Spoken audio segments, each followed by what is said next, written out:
ಕಟಾಕ್ಷೇಣಾಪಿ ವೀಕ್ಷಿತಂ ನ ಕ್ಷಮಯಂತೆ ವಿಮತಿಃ ದೃಷ್ಪಾಸೆ ಶ್ರಿಯಪತಿಂ ವ್ಯಾಸಾಯ ಭುವನಾಸಾಯ ಶ್ರೀಶಾಯ ಗುಣರಾಶಿಯೇ ಬುದ್ಧಾಯ ಶುದ್ಧ ವಿದ್ಯಾಯ ಮಧ್ವಾಯ ಚ ನಮೋ ನಮಃ. ಅಭ್ರಮಂ ಭಂಗರಹಿತಂ ಅಜಡಂ ವಿಮಲಂ ಸದಾ ಆನಂದತೀರ್ಥಮತಲಂ ಭಜೆ ತಾಪತ್ರಯಾಪಹಂ ಭವತಿ ಯದನುಭಾವಾತ್ ಏಡಮೂಕೋಪಿ ವಾಗ್ಮಿ ಜಡಮತಿರಪಿ ಜಂತುಃ ಜಾಯತೆ ಪ್ರಾಜ್ಞಮೌಲಿಃ ಸಕಲವಚನಚೇತೋ ದೇವತಾ ಭಾರತೀ ಸಾ ಮಮ ವಶ್ಯ ನಿಧತ್ತಾಂ ಸನ್ನಿಧಿಂ ಮಾನಸೇ ಚ ತಪೋ ವಿದ್ಯಾ ವಿರಕ್ತ್ಯಾದಿ ಸದ್ಗುಣೌಘಾಕರಾನಹಂ ವಾದಿರಾಜಗುರುನ್ ವಂದೇ ಹಯಗ್ರೀವಪದಾಶ್ರಯಾಂ ಪ್ರಣಮತ್ಕಾಮಧೇನುಂಚ ಭಜಸ್ವರತು ರೂಪಮಂ ಶ್ರೀ ಭಾವಬೋಧಕುತ್ಪಾದ ಚಿಂತಾಮಣಿ ಉಪಾಸ್ಮಹೇ ಪೂಜ್ಯಾಯ ರಾಘವೇಂದ್ರಾಯ ಸತ್ಯಧರ್ಮರತಾಯ ಚ ಭಜತಾಂ ಕಲ್ಪವೃಕ್ಷಾಯ ರಮತಾಂ ಕಾಮಧೇನವೇ ಸತ್ಯಾಭಿಘ್ನಕರಾಜ್ಯೋತ್ತಾಂ ಪಂಚಾಶದ್ವರ್ಷಪೂಜಕಾಂ ಸತ್ಯಪ್ರಮೋದತೀರ್ಥಾರ್ಯಾಂ ನೌಮಿ ನ್ಯಾಯಸುಧಾರತಾಂ ಶ್ರೀ ಸತ್ಯಾತ್ಮಗುರುವೇ ನಮಃ. ವಿದ್ಯಾವಿನಯಸಂಪನ್ನಂ ಪ್ರತಿವಾದಿಮತಧ್ವಂಸಿನಂ ವಿಶ್ವಪ್ರಿಯಗುರುನ್ ವಂದೇ ಮಧ್ವೇಶಪ್ರಿಯಕಾರಕಂ ಜಲಜ್ಯೇಷ್ಠನಿಭಾಕಾರಂ ಜಗದೀಶಪದಾಶ್ರಯಂ ಜಗತೀತಳವಿಖ್ಯಾತಂ ಜಗನ್ನಾಥಗುರುಂ ಭಜೆ. ಆಪಾದಮೂಲಪರ್ಯಂతం ಗುರೂಣಾಂ ಆಕೃತಿಂ ಸ್ಮರೇತ್ ತೇನ ವಿಘ್ನಾಃ ಪ್ರಣಶ್ಯಂತಿ ಸಿದ್ಧಂಚ ಮನೋರಥಾಃ. ಶ್ರೀಗುರುಭ್ಯೋ ನಮಃ. ಹರಿ ಓಂ. ಹರಿಕಥಾಮೃತಸಾರ ಗುರುಗಳ ಕರುಣದಿಂದಾಪನಿತು ಪೇಳುವೆ ಪರಮ ಭಗವದ್ಭಕ್ತರಿದನಾದರದಿ ಕೇಳುವುದು.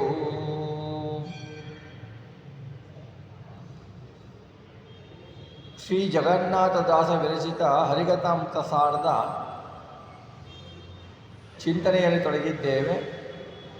ಸ್ವಾತಂತ್ರ್ಯ ಸಂಧಿ, 3 ವಿಧ ಸ್ವಾತಂತ್ರ್ಯಗಳ ಸಂಧಿ: ದತ್ತ ಸ್ವಾತಂತ್ರ್ಯ, ಸ್ವಗತ ಸ್ವಾತಂತ್ರ್ಯ, ಸರ್ವ ಸ್ವಾತಂತ್ರ್ಯ. ದತ್ತ ಸ್ವಾತಂತ್ರ್ಯ ನೋಡಿದೆವು. ಸ್ವಗತ ಸ್ವಾತಂತ್ರ್ಯದ ಚಿಂತನೆಯನ್ನು ಯಥಾಶಕ್ತಿ ಯಥಾಮತಿ ಮಾಡಿದೆವು. ಸರ್ವ ಸ್ವಾತಂತ್ರ್ಯ ಸಂಧಿ ಅಂದರೂ ಒಂದೇನೆ, ಇನ್ನೊಂದು ಹೆಸರಿದಕ್ಕೆ ಕ್ರೀಡಾ ವಿಲಾಸ ಸಂಧಿ ಅಂತ ಕರೀತಾರೆ. ಕ್ರೀಡಾ ವಿಲಾಸ ಸಂಧಿ ಎನ್ನುವ ಚಿಂತನೆಯನ್ನು ಯಥಾಶಕ್ತಿ ಯಥಾಮತಿ ಚಿಂತನೆ ಮಾಡೋಣ. ಪಚನ ಭಕ್ಷಣ ಗಮನ ಭೋಜನ ವಚನ ಮೈಥುನ ಶಯನ ವೀಕ್ಷಣ ಅಚಲನಾಚಲನ ಪ್ರಯತ್ನವು ಸಾಧ್ಯವೇ ಜಗಕ್ಕೆ ಜನಕ್ಕೆ.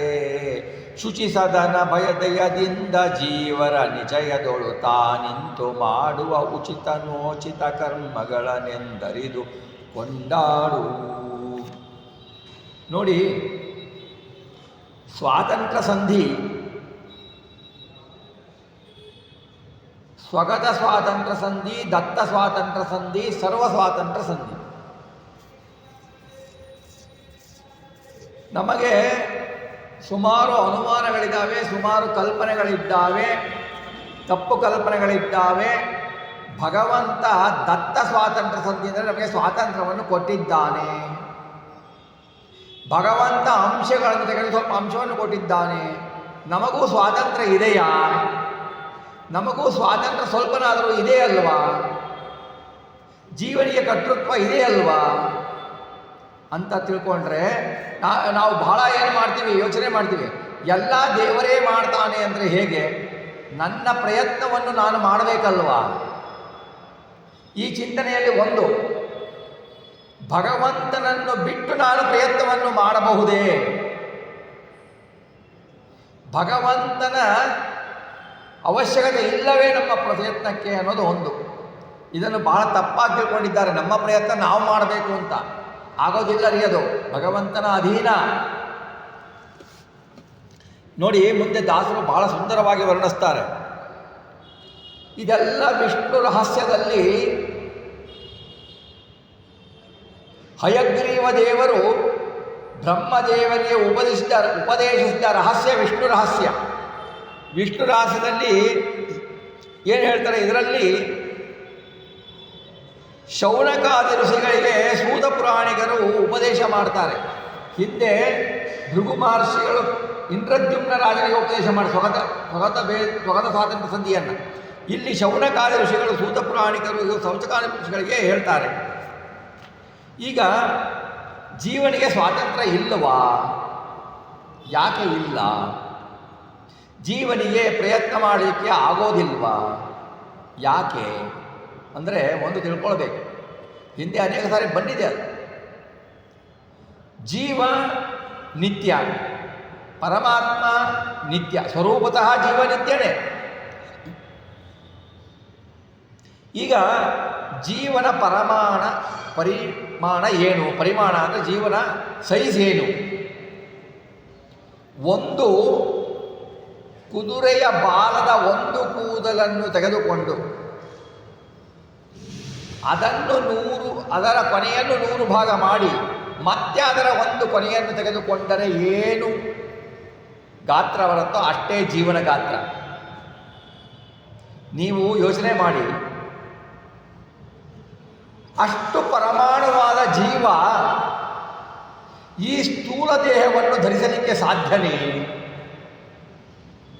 ಆ ಪರಮಾಣು ನಮ್ಮ ಜೀವ ಏನಿದೆ, ಆ ಪರಿಮಾಣದ ಜೀವ ನಮ್ಮ ಒಂದು ಕೂದಲಿನ 10,000 ಭಾಗದಷ್ಟು ಇಲ್ಲ. ನಮ್ಮ ಒಂದು ಕೂದಲನ್ನು ಎತ್ತಲಿಕ್ಕೂ ಜೀವನಿಗೆ ಸಾಧ್ಯ ಇಲ್ಲ ಅಲ್ವಾ? ಅಂದ ಮೇಲೆ ಈ ಸ್ಥೂಲ ದೇಹವನ್ನು ಎತ್ತಿಕೊಂಡು ನಡಿತಾನೆ ಅಂದರೆ ಏನು? ಈಗ ನಾವು ಒಂದು ವೆಯ್ಟ್ ಎತ್ತೀವಪ್ಪ, ನಮಗೆ ಎಷ್ಟು ಸಾಧ್ಯ, ನಾವು ಎಷ್ಟು ವೆಯ್ಟ್ ಇದ್ದೇವೋ ಆ ವೆಯ್ಟಿಗೆ ಅಷ್ಟು ವೆಯ್ಟ್ ಎತ್ತಲಿಕ್ಕಾಗಲ್ಲ ನಮಗೆ. ಈಗ ಪರಿಣಾಮವುಳ್ಳ ಜೀವ ಎಷ್ಟ ಪರಿಣಾಮ, ಒಂದು ಕೂದ ಹೇಳಿದ್ವಿ, ಅಂಥ ಅನುಭವವುಳ್ಳ ಜೀವ ಇಂತಹ ದೊಡ್ಡ ಗಾತ್ರದ ಸ್ಥೂಲ ದೇಹವನ್ನು ಎತ್ತಲಿಕ್ಕೆ ಸಾಧ್ಯನೇ? ಪ್ರಯತ್ನ ಸಾಧ್ಯನೇ? ಯೋಚನೆ ಕಲ್ಪಿಸಲಿಕ್ಕೂ ಸಾಧ್ಯನೇ ಇಲ್ಲ. ಹಾಗಾದರೆ ಸಾಧನೆ ಮಾಡುವುದು ಹೇಗೆ? ಜೀವ ಸಾಧನೆ ಮಾಡಬೇಕಲ್ವಾ? ಅವನಿಗೆ ಸಾಧನೆ ಆಗಬೇಕು ಅಂತಲೇ ಪರಮಾತ್ಮ ಸ್ಥೂಲ ದೇಹವನ್ನು ಕೊಡ್ತಾನೆ. ಲಿಂಗದೇಹ, ಸೂಕ್ಷ್ಮದೇಹ, ಸ್ಥೂಲ ದೇಹವನ್ನು ಕೊಡ್ತಾನೆ. ಭಗವಂತನ ಕರುಣೆ. ನಾವು ಜೀವ ಎಷ್ಟು, ಆದರೆ ಈ ಸ್ಥೂಲ ದೇಹದಲ್ಲಿ ಆ ಜೀವ ಎಲ್ಲಿದ್ದಾನೆ?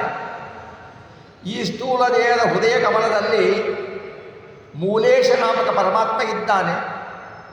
ಮೂಲೇಶ ನಾಮಕ ಪರಮಾತ್ಮನ ಪಾದದಲ್ಲಿ ಮುಖ್ಯ ಪ್ರಾಣದೇವರಿದ್ದಾರೆ. ಮುಖ್ಯ ಪ್ರಾಣದೇವರ ಪಾದದಲ್ಲಿ ಜೀವ ಇದ್ದಾನೆ. ಅವನು ಎತ್ತಿ ಆಡಿಸಿದ, ನಾವು ಆಡಿದ್ವಿ.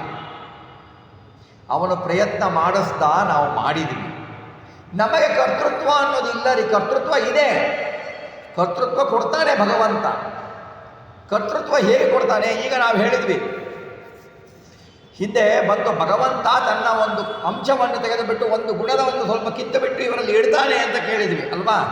ಹಾಗಾದರೆ ಗುಣವನ್ನು ಇಡ್ತಾನೆ. ಭಗವಂತನ ಗುಣಕ್ಕೂ ಭಗವಂತನಿಗೂ ಭೇದ ಇಲ್ಲ, ಭಗವಂತನೇ. ಅಂದರೆ ಭಗವಂತ ಸ್ವಗತ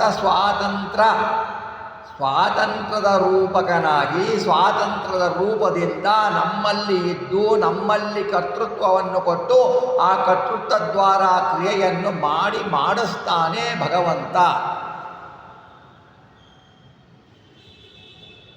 ಯಾಕೆ ಅಂದರೆ ನಾವು ಪ್ರತಿಬಿಂಬ, ಭಗವಂತ ಬಿಂಬ. ಬಿಂಬ ಚಲಿಸಿದರೆ ಪ್ರತಿಬಿಂಬ ಚಲಿಸತ್ತೆ. ಬಿಂಬನೇ ಸುಮ್ಮನೆ ನಿಂತು ಬಿಡ್ತು ಅಂದರೆ ಪ್ರತಿಬಿಂಬ ಎಲ್ಲಿಂದ ಚಲಿಸತ್ತೆ ಅಲ್ವಾ? ಕೇಳಿದ್ದೀರ? ಕನ್ನಡಿಯ ಮುಂದೆ ನಿಂತುಕೊಂಡು ಕನ್ನಡಿ ಪ್ರತಿಬಿಂಬ, ನಾವು ಬಿಂಬ. ನಾವು ಮುಂದೆ ನಿಂತ್ಕೊಂಡ್ಬಿಟ್ಟು ಕನ್ನಡಿ ಮುಂದೆ ನಿಂತ್ಕೊಂಡ್ಬಿಟ್ಟು ನನ್ನ ಕೈ ಎತ್ತು ಬಿಡಲಿ ಅಂತ ನಾವು ಕೈ ಸುಮ್ಮನೆ ಇಟ್ಕೊಂಡ್ರೆ ಕೈ ಎತ್ತತ್ತ ಕನ್ನಡಿನಲ್ಲಿ ಇಲ್ಲ ಅಲ್ವಾ? ಪ್ರತಿಬಿಂಬ ಎತ್ತಬೇಕು ಅಂದರೆ ಒಳಗಿನ ಬಿಂಬ ಅವನ ಚಲನೆ ಆಗಬೇಕು. ಭಗವಂತ ಚಲಿಸಿದರೆ ನಾ ಚಲಿಸುವೆ, ಭಗವಂತ ನಡೆದರೆ ನಡಿವೆ, ಭಗವಂತ ನುಡಿದರೆ ನುಡಿವೆ. ಭಗವಂತ ಎಚ್ಚರವಾದರೆ ಅಂದರೆ ನಮ್ಮ ಹೃದಯದಲ್ಲಿ ಎಚ್ಚರಿಕೆ ಕೊಟ್ಟರೆ ನಾವು ಎಚ್ಚರಿಸ್ತೀವಿ. ಭಗವಂತ ಮಾತನಾಡಿದರೆ ನಾವು ಮಾತಾಡ್ತೀವಿ. ನಾವು ಅಷ್ಟು ಅಸ್ವತಂತ್ರರು. ಭಗವಂತ ಪ್ರಯತ್ನ ಮಾಡಿ ಸ್ವತಂತ್ರವನ್ನು ನಮಗೆ ಕೊಡ್ತಾನೆ ನಮ್ಮ ಯೋಗ್ಯತೆ ಅನುಸಾರವಾಗಿ. ನಾವೇನು ತಿಳ್ಕೊಳ್ತೀವಿ ಗೊತ್ತಾ? ನಾವೆಲ್ಲ ಸಾಮಾನ್ಯ, ನಾವು ದೇವರಿಗೆ ಅಭಿಷೇಕ ಮಾಡಿದ್ವಿ, ನಾವು ಮಾಡಿದ್ದೀವಿ ಅಂತ ಭಾವನೆ ಬಂದರೆ ಪರವಾಗಿಲ್ಲ. ನಾನೇ ಮಾಡಿದೆ ಅಂತ ಭಾವನೆ ಬರಬಾರ್ದು. ಆದರೆ ಇಲ್ಲೂ ಒಂದು ವ್ಯತ್ಯಾಸ ಇದೆ. ನಾವು ಮಾಡಿದ್ವಿ ಅಂದಾಗ ನಮಗೆ ಭಗವಂತನ ನೆನಪಿರಬೇಕು, ಅವನು ಮಾಡಿಸ್ತಿದ್ದಾನೆ, ನಾವು ಮಾಡ್ತಿದ್ದೀವಿ ಅಂತ. ನಾನು ರಾಯರಿಗೆ ಅಭಿಷೇಕ ಮಾಡಿದೆ, ನಾನು ಮಾಡಿದೆ ಅಂತ ಹೇಳ್ತೀವಿ, ನಾನೇ ಮಾಡಿಲ್ಲ ಅಂತ ಹೇಳಿಲ್ಲ. ಆದರೂ ಕೂಡ ನಾನು ಮಾಡಿದೆ ಅನ್ನಬೇಕು. ಆದರೆ ಭಗವಂತನ ಸ್ಮರಣೆ ಇರಲ್ಲ, ಭಗವಂತ ಮಾಡಿಸ್ದೆ ಅನ್ನುವ ಯೋಚನೆ ನಮ್ಮಲ್ಲಿರಲ್ಲ, ಚಿಂತೆ ಇರಲ್ಲ. ಆವಾಗ ಏನಾಗತ್ತೆ, ಅವನೇನಾಗ್ತಾನೆ, ಭಗವಂತನ ದ್ವೇಷವನ್ನು ಗಳಿಸ್ತಾನೆ. ಭಗವಂತನಿಗೆ ದ್ವೇಷ ಮಾಡಿದಾಗ್ತಾನೆ, ಅವನು ಭಗವಂತನ ನಿಂದಕನಾಗ್ತಾನೆ, ಭಗವಂತನ ಸ್ವಾತಂತ್ರ್ಯವನ್ನು ಹರಣ ಮಾಡಿದಂಥವನಾಗ್ತಾನೆ. ಅಂದರೆ ಭಗವಂತ ಏನು ಅಂದರೆ, ಭಗವಂತನ ಸ್ವಾತಂತ್ರ್ಯ ಅಂದರೆ ಭಗವಂತನ ಗುಣ. ಭಗವಂತನ ಗುಣ ಅಂತಂದರೆ ಏನು? ಅದು ಭಗವಂತನ ರೂಪ. ಭಗವಂತನ ರೂಪ ಅಂದರೆ ನಾನೇ ಮಾಡಿದೆ ಅಂದರೆ ನಾನೇ ಭಗವಂತ ಅಂತ ಹಾಗೆ ಆಯಿತು. ನಾನೇ ಭಗವಂತ ಆದ ಹಂಗಾಯಿತು ಅಂದರೆ ರಮೆಯನ್ನೇ ನನ್ನ ಹೆಂಡತಿ ಅಂತಾಗಾಯಿತು. ಇಂಥ ವಿಚಿತ್ರ ಪಾಪಗಳು ಬರ್ತವೆ ನಮಗೆ ನಾವು ಮಾಡೋ ಕೆಲಸದಲ್ಲಿ. ನಾವು ಏನೋ ಪುಣ್ಯಕರ್ಮ ಮಾಡಿದ್ವಿ ಅನ್ಕೊಳ್ತೀವಿ. ಜಗನ್ಮಾತೆಯಾದ ತಾಯಿಯನ್ನು ನಾವು ನನ್ನ ಹೆಂಡತಿ ಅನ್ನುವ ಪಾಪ ಬರುತ್ತೆ. ಯಾಕೆ? ನಾನು ಮಾಡಿದೆ ಅಂತಂದ. ನಾನು ಮಾಡದೆ, ದೇವರ ಸಹಾಯದಿಂದ ದೇವರು ನಿಂತು ನನ್ನಲ್ಲಿ ಮಾಡಿಸಿದ ಅಂತ ಅನ್ನುವ ಅನುಸಂಧಾನ ಇದ್ದರೆ ಕರ್ಮ ಸಫಲವಾಗತ್ತೆ. ಇದನ್ನು ಬಹಳ ಉತ್ತಮವಾಗಿ ವಿಷ್ಣುದಾಸಕರು ಹೇಳಿದ್ದಾರೆ. ಅದನ್ನೇ ಸ್ವತಃ ಹೇಳಿದ್ದಾರೆ ನೋಡಿ. ಪಚನ ಭಕ್ಷಣ ಪಚನ, ನಾವು ಎಲ್ಲ ಆಹಾರಗಳನ್ನು ಸೇವಿಸ್ತೇವೆ ಅಲ್ವಾ? ಸೇವಿಸ್ತೇವೆ, ಅದು ಜೀರ್ಣ ಆಗಬೇಕಲ್ವಾ? ಸೇವಿಸಿದ ಆಹಾರ ಜೀರ್ಣವಾಗಬೇಕು. ಜೀರ್ಣವಾಗುವುದು ನಮ್ಮ ಕೈಯಲ್ಲಿದ್ದರೆ ನಮಗೆ ಗ್ಯಾಸ್ಟ್ರಿಕ್ ಯಾಕೆ? ನಮಗೆ ಅಜೀರ್ಣದ ಮಾತ್ರ ಯಾಕೆ? ಡಾಕ್ಟರ್ ಹಾಸ್ಪಿಟಲ್ ಯಾಕೆ ನಮಗೆ? ಅಲ್ವಾ? ನಾವು ತಿಂದ ಆಹಾರ ಜೀರ್ಣವಾಗುವುದು ನಮ್ಮ ಕೈಯಲ್ಲಿದ್ದರೆ, ಎಲ್ಲಿ ಇದೆ ನಮ್ಮ ಕೈಯಲ್ಲಿ? ನಾವು ತಿಂದ ಆಹಾರ ಜೀರ್ಣವಾಗಬೇಕು ಅಂದರೆ ಒಳಗಡೆ ಭಗವಂತನ ಕರುಣೆ ಬೇಕು. ಭಗವಂತ ನಿಂತು ಮಾಡಿಸ್ಬೇಕು, ಜೀರ್ಣವನ್ನು ಮಾಡಿಸ್ಬೇಕು, ಮುಖ್ಯ ಪ್ರಾಣದ ದ್ವಾರ. ಇದರಲ್ಲಿ ನಾವು ಸ್ವತಂತ್ರರಲ್ಲ. ಅಲ್ಲರಿ, ಜೀವ ಇಷ್ಟಿರ್ತಾನೆ, ಅವನು ನಾವು ಇಷ್ಟೆಲ್ಲ ಭಕ್ಷ್ಯಗಳನ್ನು ಹಾಕ್ಕೊಂಡ್ಬಿಟ್ಟು, ಅನ್ನ ಹಾಕ್ಕೊಂಡ್ಬಿಟ್ಟು ತಿನ್ನಲಿಕ್ಕೆ ಹೋದರೆ ಆ ಜೀವ ಅಷ್ಟು ಅಣುರೂಪದಲ್ಲಿರ್ತಾನೆ. ಅವನಿಗೆ ಒಂದು ಅಗಳಿನಲ್ಲಿ ಲಕ್ಷಾಂತರ ಜೀವ ಇರಬಹುದು, ಅಷ್ಟು ಕಡಿಮೆ ಪರಿಮಾಣ. ಆ ಜೀವನಿಗೆ ಆ ಅಗಳನ್ನು ತಿಂದು ಅರಗಿಸಿಕೊಳ್ಳುವ ಶಕ್ತಿ ಇದೆಯಾ? ಆ ಜೀವನಿಗೆ ಸಾಧನೆಗೋಸ್ಕರ ಸ್ಥೂಲ ಶರೀರವನ್ನು ಕೊಟ್ಟು ಭಗವಂತ ಅಲ್ಲಿ ನಿಂತು ತಾನು ಉಂಡಿಸುತ್ತಾನೆ. ಭಗವಂತ ಪಚನ ಮಾಡಿಸ್ತಾನೆ. ಆ ಚಿಂತನೆ ನಾವು ಭೋಜನ ಮಾಡುವಾಗ ನಮಗೆ ಈ ಚಿಂತನೆ ಇದ್ದರೆ ನಮಗೆ ತಿಂದ ಅನ್ನ ಅರಗತ್ತೆ, ತಿಂದ ಅನ್ನ ನಮಗೆ ಮೈ ಹತ್ತತ್ತೆ. ಯಾಕೆ ನಮಗೆ ಅಜೀರ್ಣ, ಗ್ಯಾಸ್ಟ್ರಿಕ್ಕು ಎಲ್ಲ ಪ್ರಾಬ್ಲಮ್ ಏನು ಅಂತಂದರೆ, ಎಲ್ಲ ನಾನೇ ಮಾಡ್ತೀನಿ, ನಾನೇ ತಿಂತೀನಿ, ತಿನ್ನಬಾರ್ದು ತಿಂತೀನಿ. ಏನಂತಂದರೆ ಹೊರಗಡೆ ಹೋಗೋ ಪ್ರಾಣಿಗಳಿಗೂ ಮನುಷ್ಯರಿಗೂ ಏನು ವ್ಯತ್ಯಾಸನೇ ಇಲ್ಲ. ತಿಂತಾ ಇರು. ಏನಂತಂದರೆ ಇದು ಒಂಥರ ಡಸ್ಟ್ಬಿನ್ ಥರ, ಚಿಕ್ಕಿದ್ದು ತಿನ್ನು ಅಷ್ಟೇ, ಕಸ ಹಾಕೋ ತಿನ್ನು. ಈ ತರಹ ನಾವು ಮೇಂಟೈನ್ ಮಾಡ್ತಾ ಇರೋದು ದೇಹನ. ಭಗವಂತನ ಕೊಟ್ಟ ದೇಹ ಸಾಧನೆಗೆ ಸಾಧನ ಶರೀರವಿದು ನೀದೆಯದಿ ಕೊಟ್ಟಿದ್ದು ಸಾಧಾರಣವಲ್ಲ ಸಾಧು ಪ್ರಿಯನೇ ಅಂತ ದಾಸರಿ ಹೇಳ್ತಾರಲ್ವಾ. ಆ ಸಾಧನ ಶರೀರವನ್ನು ಕೊಟ್ಟಾಗ ಭೋಜನ ಮಾಡಬೇಕಾದರೆ ಅದು ಒಂದು ಯಜ್ಞ ಎಂದು ತಿಳಿದುಕೊಂಡು ಮಾಡಬೇಕು. ವೈಶ್ವಾನರ ಯಜ್ಞ ಎಂದು ತಿಳಿದುಕೊಂಡು ಮಾಡಬೇಕು. ಆ ಯಜ್ಞದಲ್ಲಿ ಪೂರ್ಣಾಹುತಿಯನ್ನು ಕೊಡಬೇಕಲ್ಲ. ನಾವು ತಿಂದ ಆಹಾರ ಪೂರ್ಣಾಹುತಿ. ಯಾಕೆ ನಾವು ನಿಷಿದ್ಧ ಪದಾರ್ಥಗಳನ್ನು ತಿನ್ನಬಾರ್ದು? ಯಾಕೆ ನಾವು ದೇವರಿಗೆ ಸಮರ್ಪಿಸಿದ ನೈವೇದ್ಯವನ್ನೇ ಊಟ ಮಾಡಬೇಕು ಅಂದರೆ, ದೇವರಿಗೆ ಆಹುತಿ ಕೊಡ್ತೀರಿ ಒಳಗಡೆಗೆ, ಯಜ್ಞನಾಮಕ ಪರಮಾತ್ಮನಿಗೆ. ಯಜ್ಞಕ್ಕೆ ಆಹುತಿ ಕೊಡಬೇಕಾದ್ರೆ ಅಂದರೆ ಏನೇನೋ ಕೊಡಲಿಕ್ಕಾಗತ್ತಾ? ಇಲ್ಲ ಅಲ್ವಾ? ಆ ಪಚನ ಕ್ರಿಯೆ ನಮ್ಮ ಕೈಯಲ್ಲಿ ಇಲ್ಲ ನೋಡಿ. ಅಷ್ಟ ಸಣ್ಣ ವಿಷಯ ನಮ್ಮಲ್ಲಿಲ್ಲ.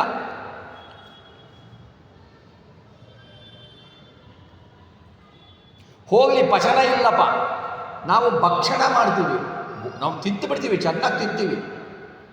ಎಲ್ಲರೀ ನಮ್ಮ ಕೈಯಲ್ಲಿ ತಿನ್ಲಿಕ್ಕೆ ಶಕ್ತಿ ಇದೆ. ಯಾವುದೋ ಹಾಕಿಸ್ಕೊಳ್ತೀವಿ ನಮಗೆ ಚೆನ್ನಾಗಿದೆ ಅಂತ, ತಿನ್ಲಿಕ್ಕಾಗಲ್ಲ. ತಿನ್ಲಿಕ್ಕೆ ಹೋಗಿ ನಾಲ್ಗೆ ಕಟ್ಕೋತೀವಿ. ಆ ಸೂಕ್ಷ್ಮ ಜೀವ ಅಂಥ ಆಹಾರಗಳನ್ನು ತಿನ್ನಲಿಕ್ಕಾಗತ್ತಾ ಅವನಿಗೆ? ಆಗಲ್ಲ ಅಲ್ವಾ?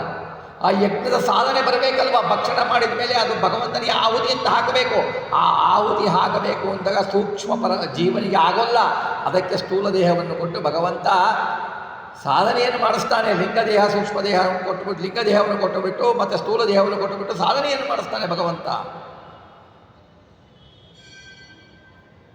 ಆ ಭಕ್ಷಣವನ್ನು ಮಾಡಬೇಕು. ನಾವು ಭಕ್ಷಣ ಮಾಡಬೇಕಾದರೆ ಪರಮಾತ್ಮನ ನೆನಪಿರಬೇಕು. ಆಯಾ ಭೋಜನಗಳಲ್ಲಿ, ಭೋಜನ ಸಂಧಿಯಲ್ಲಿ ಬಂದಿದೆ ಆಯಾ ರಸಗಳಲ್ಲಿ, ಆಯಾ ಭೋಜನಗಳಲ್ಲಿ, ಆಯಾ ಭೋಜ್ಯ ವಸ್ತುಗಳಲ್ಲಿರುವ ಭಗವಂತನ ರೂಪ, ಭಗವಂತನ ಯಾವ ರೂಪ ಇದೆ ಎಂದು ಚಿಂತನೆ ಮಾಡಬೇಕು.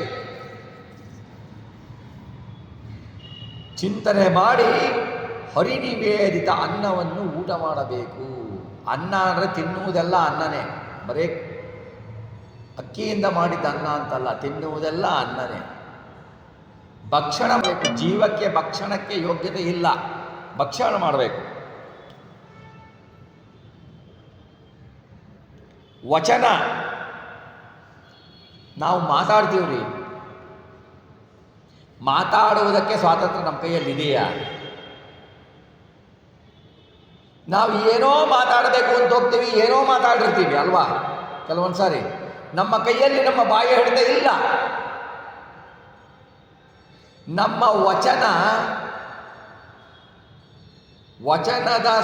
ವಚನವನ್ನು ಮಾಡುವ ಸ್ವಾತಂತ್ರ್ಯವಿಲ್ಲ. ಇಲ್ಲಿ ಈಗ ನಾನು ಪ್ರವಚನವನ್ನು ಮಾಡ್ತಾ ಇದ್ದೇನೆ ಅಂದರೆ ಭಗವಂತ ಅಭಿಮಾನಿ ದೇವತೆಗಳ ದ್ವಾರ ಮುಖ್ಯ ಪ್ರಾಣದೇವರ ಭಗವಂತ ನಿಂತು ಬಿಟ್ಟು ನನ್ನ ನಾಲಿಗೆಯಲ್ಲಿ ನಿಂತು ಬಿಟ್ಟು ನುಡಿಸ್ತಾ ಇದ್ದಾನೆ ಅಂತ ನಾನು ನುಡಿತಾ ಇದ್ದೇನೆ. ಇಲ್ಲ ಅಂದರೆ ಸಾಧ್ಯ ಇಲ್ಲ ರೀ.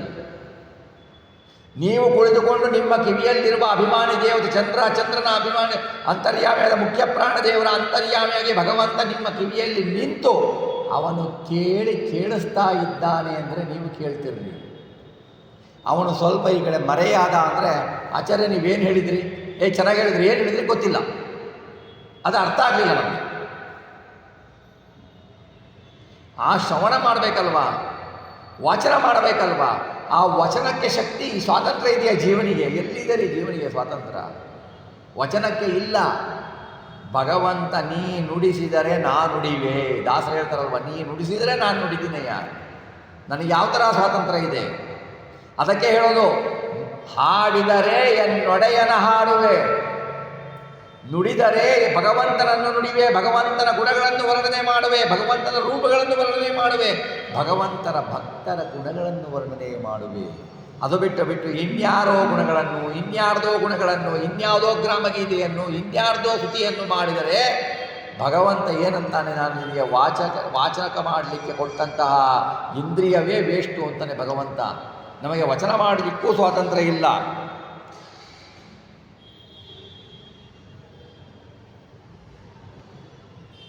ಗಮನ ನಡಿಬೇಕು. ಹೋಗಲಿ, ದಾಸವರಣ್ಯ ನೋಡ್ರಿ ಎಷ್ಟು ಚೆನ್ನಾಗಿ ಹೇಳ್ತಾರೆ, ನಡಿಬೇಕು. ಗಮನವನ್ನು ಮಾಡಬೇಕು ಅಂದರೆ ನಮಗೆ ಸ್ವಾತಂತ್ರ್ಯ ಇದೆಯಾ?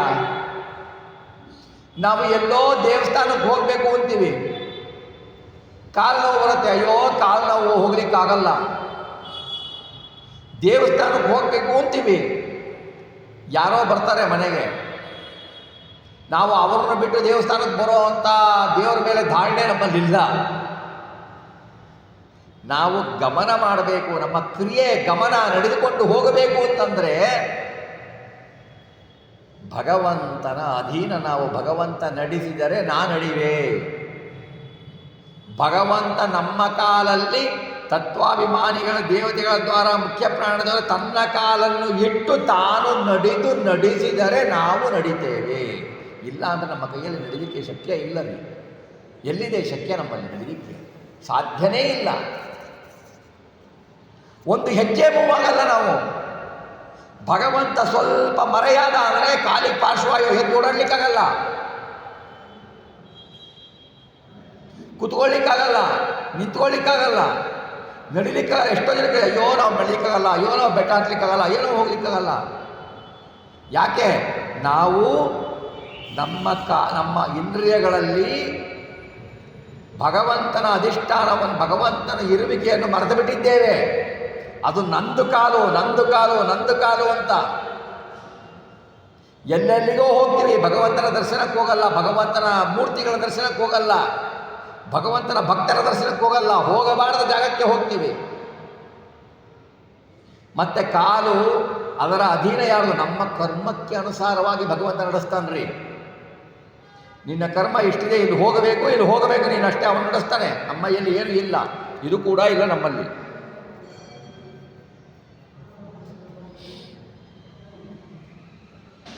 ಹೋಗಲಿ, ಮೈಥುನ ಕ್ರಿಯೆಗೂ ನಮಗೂ ಸ್ವಾತಂತ್ರ್ಯ ಇದೆಯಾ? ಅದೂ ಇಲ್ಲ ರೀ.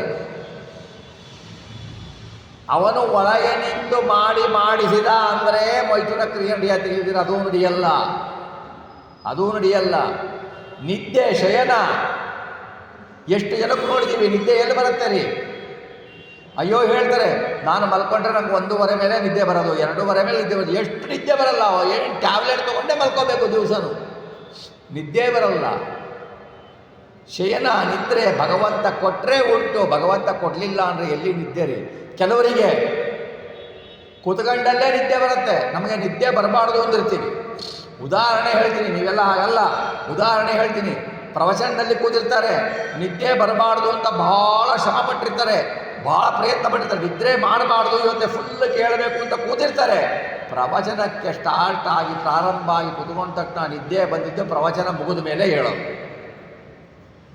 ನಮ್ಮ ಕೈಯಲ್ಲಿಲ್ಲ ರೀ ನಿದ್ದೆ. ನಮಗೆ ಬೇಕು ಅಂದಾಗ ನಿದ್ದೆ ಬರಲ್ಲ, ನಮಗೆ ಬೇಡ ಅಂದಾಗ ನಿದ್ದೆ ಬರುತ್ತೆ. ನಮಗೆ ಆ ನಿದ್ದೆ ಮಾಡಲಿಕ್ಕೂ ನಮ್ಮಲ್ಲಿ ಸ್ವಾತಂತ್ರ್ಯ ಇಲ್ಲ.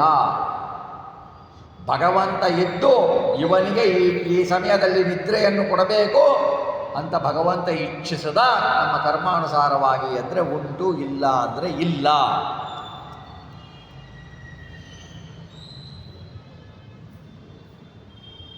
ವೀಕ್ಷಣ, ನಾವು ನೋಡಬೇಕು. ಹೋಗ್ತೀವಿ, ತಿರುಪತಿಗೆ ಹೋಗ್ತೀವಿ, ಎಲ್ಲೋ ದರ್ಶನಕ್ಕೆ ಹೋಗ್ತೀವಿ, ಪಂಡ್ರಾಪುರಕ್ಕೆ ಹೋಗ್ತೀವಿ, ನೋಡಬೇಕು ಅಂತ ಕ್ಯೂನಲ್ಲಿ ನಿಂತಿರ್ತೀವಿ. ನಮಗೆ ತಳ್ಳುತ್ತಾರೆ, ನೋಡಬೇಕು ಅಂತ ಅನ್ಬೇಕಾದ್ರೆ ಯಾರೋ ಅಡ್ಡ ಬಂದರು ನೋಡೋದೇ ಇಲ್ಲ, ಹಂಗೆ ಬರ್ತೀವಿ. ಅಯ್ಯೋ ಕಾಣಲೇ ಇಲ್ಲ. ನಾವು ಕಣ್ಣು ಬಿಟ್ಟು ನೋಡಲಿಕ್ಕೂ ಭಗವಂತನಿಂದ ಅನುಗ್ರಹ ಬೇಕು. ನಮ್ಮ ಸ್ವಾತಂತ್ರ್ಯ ಇಲ್ಲ, ನಮಗೆ ಕಣ್ಣಿನಿಂದಲೂ ನೋಡಲಿಕ್ಕೆ ಸ್ವಾತಂತ್ರ್ಯ ಇಲ್ಲ. ಭಗವಂತ ನಮ್ಮ ಕಣ್ಣಿನಲ್ಲಿ ನಿಂತು ನೋಡಿಸಿದರೆ ನಾವು ನೋಡಲಿಕ್ಕೆ ಶಕ್ಯ, ಇಲ್ಲ ಅಂದರೆ ನಾವು ನೋಡಲಿಕ್ಕೆ ಆಗೋದಿಲ್ಲ. ಯಾವ ರೀತಿ ಆಗತ್ತೆ ರೀ? ನಾವು ನೋಡಬಾರದ್ದನ್ನು ನೋಡ್ತೀವಿ. ಈ ನೋಡಬಾರ್ದಪ್ಪ ಇದನ್ನು ಇವತ್ತೇ ದೇವ್ರ ಮೂರ್ತಿನ ನೋಡಬೇಕು ಅಂದಿರ್ತೀವಿ, ಯಾರೋ ಬರ್ತಾರೆ. ಬೆಳಿಗ್ಗೆ ಎದ್ದು ದೇವ್ರ ದರ್ಶನ ಮಾಡಬೇಕು ಅಂತ ಹೋಗ್ತೀವಿ, ಬೆಳಿಗ್ಗೆ ಯಾರೋ ಆವಾಗನೇ ನಾಯಿ ಕರ್ಕೊಂಬಂದು ಮುಂದೆ ಬರ್ತಾರೆ. ದೇವರ ದರ್ಶನ ಆಗಲ್ಲ, ನಾಯಿಯ ದರ್ಶನ ಆಗತ್ತೆ. ನಮ್ಮ ನೋಡುವಿಕೆ ನಮ್ಮ ಕೈಯಲ್ಲಿಲ್ಲ, ಸ್ವಾತಂತ್ರ್ಯ ನಮಗಿಲ್ಲ. ಅಂದರೂ ಭಗವಂತ ಕರ್ತೃತ್ವ ಕೊಟ್ಟಿದ್ದಾನೆ. ನೋಡಬೇಕು ಅಂದರೆ ಭಗವಂತ ನೋಡಿಸ್ತಾನೆ. ಆ ಅರಿವಿರಬೇಕು. ಭಗವಂತ, ನಾನು ಇವತ್ತು ನಿನ್ನ ಕ್ಷೇತ್ರಕ್ಕೆ ಹೋಗಿ ನಿನ್ನ ಮೂರ್ತಿಯನ್ನು ನೋಡಿದ್ದೀನಪ್ಪ, ನಿನ್ನ ಮೂರ್ತಿಯನ್ನು ನೋಡಿದ್ದೇನೆ, ನಿನ್ನ ಅಧಿಷ್ಠಾನವಾದ ಆ ಮೂರ್ತಿಯನ್ನು ನೋಡಿದ್ದೇನೆ, ಬಹಳ ಅಧಿಷ್ಠಾನ ಸುಂದರವಾಗಿದೆ, ನೀನು ಪರಮಾತ್ಮ ಅಂತ ಅವನ ಗುಣಗಳನ್ನು ಹೊಗಳಿದರೆ ಭಗವಂತ ನಮ್ಮಲ್ಲಿ ನಿಂತು ಒಳ್ಳೆಯ ಕಾರ್ಯವನ್ನು, ನಮ್ಮ ಕರ್ಮಕ್ಕೆ ಅನುಸಾರವಾಗಿ ಕಾರ್ಯವನ್ನು ಮಾಡ್ತಾ ಇದ್ದಾನೆ ಅಂತ ಅರ್ಥ. ಆ ವೀಕ್ಷಣದಲ್ಲೂ ನಮಗೆ ಸ್ವತಂತ್ರ ಇಲ್ಲ.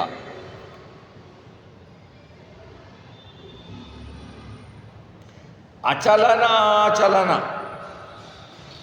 ಅಚಲ. ನಾವು ಹೋಗಲಿ, ಅಚಲ ಅಂದರೆ ಚಲಿಸದೇ ಇರಲಿಕ್ಕೆ. ನಾವು ಹೀಗೇ ಕೂತ್ಕೋತೀವಪ್ಪ, ನಾವೇನು ಚಲಿಸಲ್ಲ, ಇದು ನಮ್ಮ ಕೈಯಲ್ಲಿಲ್ಲ. ನಾವು ಒಂದು ಕಡೆ ಏನು ಕೂತ್ಕೊಂಡು ಚಲಿಸದೆ ಹಿಂಗೆ ಕೂತ್ಕೊಂಡ್ರು ಕೂಡ ನಮ್ಮ ಕೈಯಲ್ಲಿ ಚಲಿಸಬಾರ್ದು ಅಂತ ಕೈ ಹಿಂಗೆ ಹಿಡ್ಕೊಂಡಿದ್ರು ಕೈ ಎತ್ಬಿಡುತ್ತೆ ಅಲ್ವಾ? ಈ ಅಚಲತೆಯು ನಮ್ಮ ಕೈಯಲ್ಲಿಲ್ಲ. ಚಲನೆ, ನಾವು ಕೈ ಎತ್ತಬೇಕು ಅಂದ್ಕೊಂಡಿರ್ತೀವಿ, ಮಂಗಳಾರತಿ ಮಾಡಬೇಕು ಅಂತಿರ್ತೀವಿ, ದೇವರಿಗೆ ನಮಸ್ಕಾರ ಮಾಡಬೇಕು ಅಂತಿರ್ತೀವಿ, ಕೈ ಹೀಗೆ ನಿಂತು ಬಿಡುತ್ತೆ, ಚಲನೆಯೇ ಇಲ್ಲ. ಅಂದರೆ ಏನರ್ಥ? ಸಕಲ ಇಂದ್ರಿಯಗಳಲ್ಲಿ ಸಕಲ ವ್ಯಾಪಾರವನ್ನು ಭಗವಂತ ನಮ್ಮಲ್ಲಿ ನಿಂತು ಮಾಡಿಸಿದರೆ ನಾವು ಮಾಡ್ತೇವೆ, ಇಲ್ಲ ಅಂದರೆ ನಾನು ಮಾಡ್ತೀನಿ ಅನ್ನೋದು ಶುದ್ಧ ಅಸತ್ಯ. ಅದು ತಿಳಿದು ನಾವು ಮಾಡ್ತೇವೆ, ತಿಳಿದು ನಾವು ಮಾಡ್ತೇವೆ. ನಾನು ಮಾಡಿದೆ ಅಂತ ಮಾಡ್ತೇವೆ. ಅದು ಸಲ್ಲದು ಅಂತ ಹೇಳ್ತಾರೆ. ಇದೆಲ್ಲ ಆಯ್ತಪ್ಪ. ಇನ್ನು ಒಂದು ಜನರಿಗೆ ಕಾಮನ್ ಆಗಿ ಬರೋದು, ದೇವರೇನೋ ಮಾಡ್ತಾನ್ರಿ, ನಮ್ಮ ಪ್ರಯತ್ನ ನಾವು ಮಾಡಬೇಕಲ್ಲ. ದೇವರು ನಮಗೆ ಅನುಗ್ರಹ ಮಾಡ್ತಾನೆ. ಎಕ್ಸಾಮಿಗೆ ಅವನು ಬಂದು ಬರೀತಾನ ದೇವರು? ಇಲ್ಲ ಅಲ್ವಾ? ನಮ್ಮ ಪ್ರಯತ್ನ ನಾವು ಮಾಡಬೇಕಲ್ವಾ? ಅಂದರೆ ಪ್ರಯತ್ನ ಮಾಡಬೇಕು ಅಂದರೂ ಅದು ಭಗವಂತನ ಇಚ್ಛೆ, ಅನುಗ್ರಹನೇ. ಅದಕ್ಕೂ ನಾವು ನಮ್ಮ ಕರ್ತೃತ್ವ ಇದೆ, ನಾವು ಪ್ರಯತ್ನ ಮಾಡಬೇಕಾದ್ರೆ ಏನು, ಭಗವಂತ ನಮ್ಮಲ್ಲಿ ನಿಂತು ಮಾಡಿಸ್ತಾನೆ ಅನ್ನೋದಿರಬೇಕು. ನಾವು ಎಲ್ಲ ಓದಿರ್ತೀವಿ, ಚೆನ್ನಾಗಿ ಓದ್ತೀವಿ, ಅಲ್ಲಿ ಬರಿಬೇಕು ಅಂತ ಹೋದಾಗ ಕೈ ಹಿಡ್ಕೊಂಡ್ಬಿಡ್ತಪ್ಪ.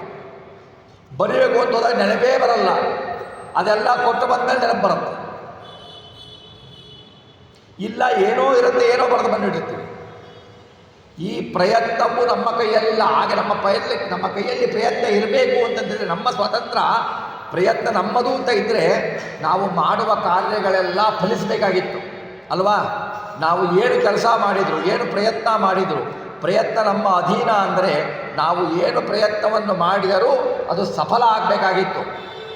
ನಾವು ಪ್ರಯತ್ನವನ್ನು ಮಾಡ್ತೇವೆ, ಅದು ಸಫಲ ಆಗಲ್ಲ. ಯಾಕೆ?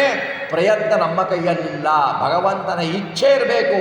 ಭಗವಂತನ ಇಚ್ಛೆಗೆ ಅನುಗುಣವಾಗಿ ನಮ್ಮಲ್ಲಿ ನಿಂತು ಭಗವಂತ ನಮ್ಮ ಕರ್ಮಕ್ಕೆ ಅನುಗುಣವಾಗಿ ಪ್ರಯತ್ನವನ್ನು ಮಾಡಿಸ್ತಾನೆ.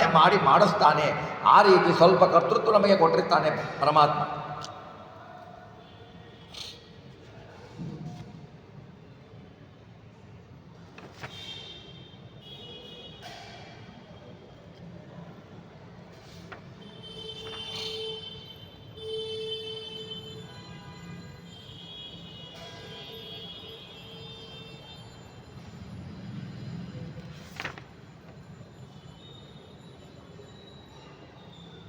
ಶುಚಿ ಸದನ ಅಂದರೆ ಪ್ರಕೃತಿಯ ಸಂಪರ್ಕವುಳ್ಳದ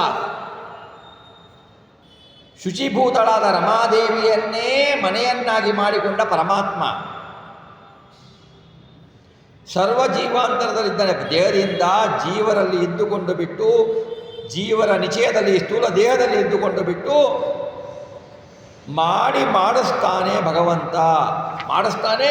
ಉಚಿತವಾದ ಕರ್ಮಗಳನ್ನು, ಅನುಚಿತವಾದ ಕರ್ಮಗಳನ್ನು ಭಗವಂತ ಮಾಡಿಸ್ತಾನೆ. ಉಚಿತವಾದ ಕರ್ಮ, ಪುಣ್ಯಕರ್ಮಗಳನ್ನು ಭಗವಂತ ಮಾಡಿಸ್ತಾನೆ, ಪಾಪಕರ್ಮಗಳನ್ನು ಮಾಡಿಸ್ತಾನೆ. ಪಾಪಕರ್ಮಗಳನ್ನು ನಾವು ಭಗವಂತನಿಗೆ ಸಮರ್ಪಣೆ ಮಾಡಬೇಕು. ನಿನ್ನೆ ಹೇಳಿದ್ದೇನೆ, ಭಗವಂತನಿಗೆ ಸಮರ್ಪಣೆ ಮಾಡಬೇಕಾದರೆ ಪಾಪಕರ್ಮಗಳನ್ನು ನೀನು ನನ್ನಲ್ಲಿ ನಿಂತು ನಮ್ಮ ಕರ್ಮಕ್ಕೆ ಅನುಗುಣವಾಗಿ ಮಾಡಿಸಿದ್ದೀಯಪ್ಪ, ಇನ್ನು ಮುಂದೆ ಈ ಕರ್ಮವನ್ನು, ಇಂತಹ ಪಾಪಕರ್ಮವನ್ನು ನಮ್ಮಿಂದ ಮಾಡಿಸಬೇಡ ಭಗವಂತ, ಕ್ಷಮಿಸು ಅಂತ ಹೇಳಿಬಿಟ್ಟು ಅರ್ಪಣೆಯನ್ನು ಮಾಡಬೇಕು. ಹೊರತು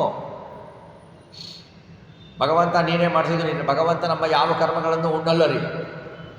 ಅವನು ನಿತ್ಯ ತೃಪ್ತ. ಅವನು ಏನರ ಕಡಿಮೆ ಇದ್ದರೆ ಅವನು ತಿಂತಾನೆ. ಅವನಿಗೆ ಏನು ಕಡಿಮೆ ಇದೆ ಅವನಿಗೆ, ಭಗವಂತನಿಗೆ?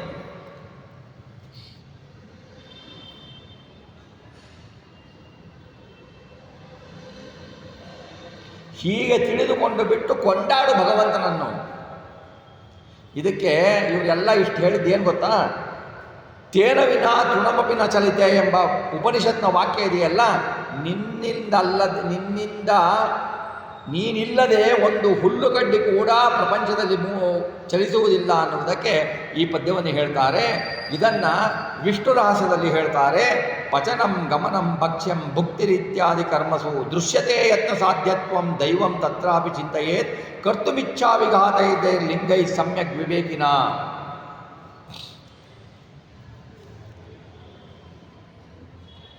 ಆಗಲಿ ಹರಿ ಏನು ಮಾಡ್ತಾನೆ? ಜೀವರಿಂದ ಮಾಡಿಸ್ತಾನೆ. ಅದೃಷ್ಟ ಅಂದರೆ ಕಣ್ಣಿಗೆ ಕಾಣದೇ ಇದ್ದಿದ್ದು, ಪಾಪ ಪುಣ್ಯಗಳು ಕಣ್ಣಿಗೆ ಕಾಣಲ್ಲ. ಶ್ರೀಹರಿಯ ಕರ್ತೃತ್ವ ಇದೆ, ಜೀವನಿಗೆ ಭಗವದ್ ಅಧೀನವಾದ ಕರ್ತೃತ್ವ ಇದೆ. ಆಯಾ ಜೀವರ ಕರ್ಮಕ್ಕೆ ಅನುಸಾರವಾಗಿಯೇ ಭಗವಂತ ಜೀವರಿಂದ ಮಾಡಿಸ್ತಾನೆ ಅಂತ ತಿಳ್ಕೊಳ್ಬೇಕು ನಾವು.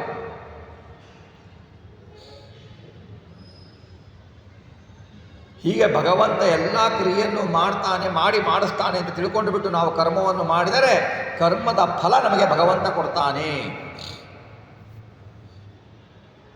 ಚೆನ್ನಾಗಿ ತಿಳಿದುಕೊಂಡು ಕರ್ಮವನ್ನು ಮಾಡಬೇಕು.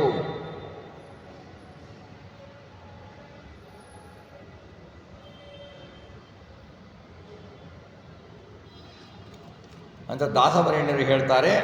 ಮುಂದಿನ ಶ್ಲೋಕದಲ್ಲಿ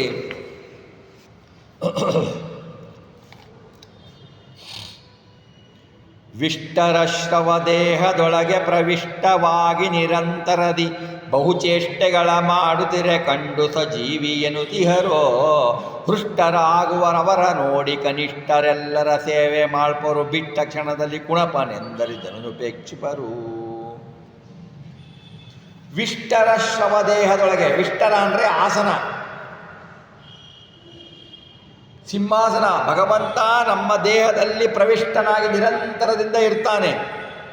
ಇದ್ದುಬಿಟ್ಟು ಏನು ಮಾಡ್ತಾನೆ? ನಮ್ಮ ಸಕಲ ಚೇಷ್ಟೆಗಳನ್ನು ಭಗವಂತನ ತತ್ತದ ಅಭಿಮಾನಿಗಳ ದ್ವಾರ ಮಾಡ್ತಾ. ನಾವು ಏನು ಮಾಡ್ತೀವೋ, ಒಂದು ಕಣ್ಣು ರೆಪ್ಪೆ ಮುಚ್ಚುವುದರಿಂದ ಹಿಡಿದು ಉಸಿರಾಡುವುದರಿಂದ ಹಿಡಿದು ಭಗವಂತ ನಮ್ಮಲ್ಲಿ ನಿಂತು ಮಾಡಿಸ್ದ ಅಂದರೆ ಮಾಡಿದ್ವಿ, ಇಲ್ದಿದ್ರೆ ಇಲ್ಲ.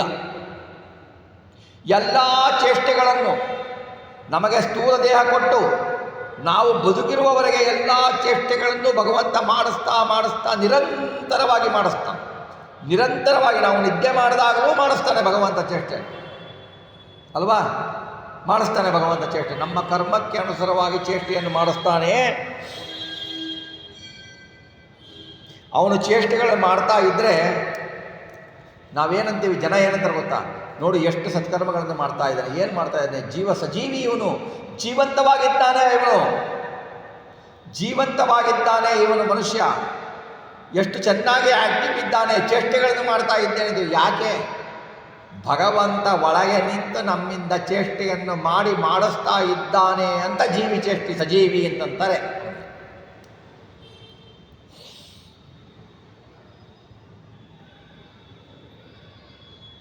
ಹೃಷ್ಟರಾಗುವವರನ್ನು ಸಂತೋಷ ಹೊಂತಾರೆ.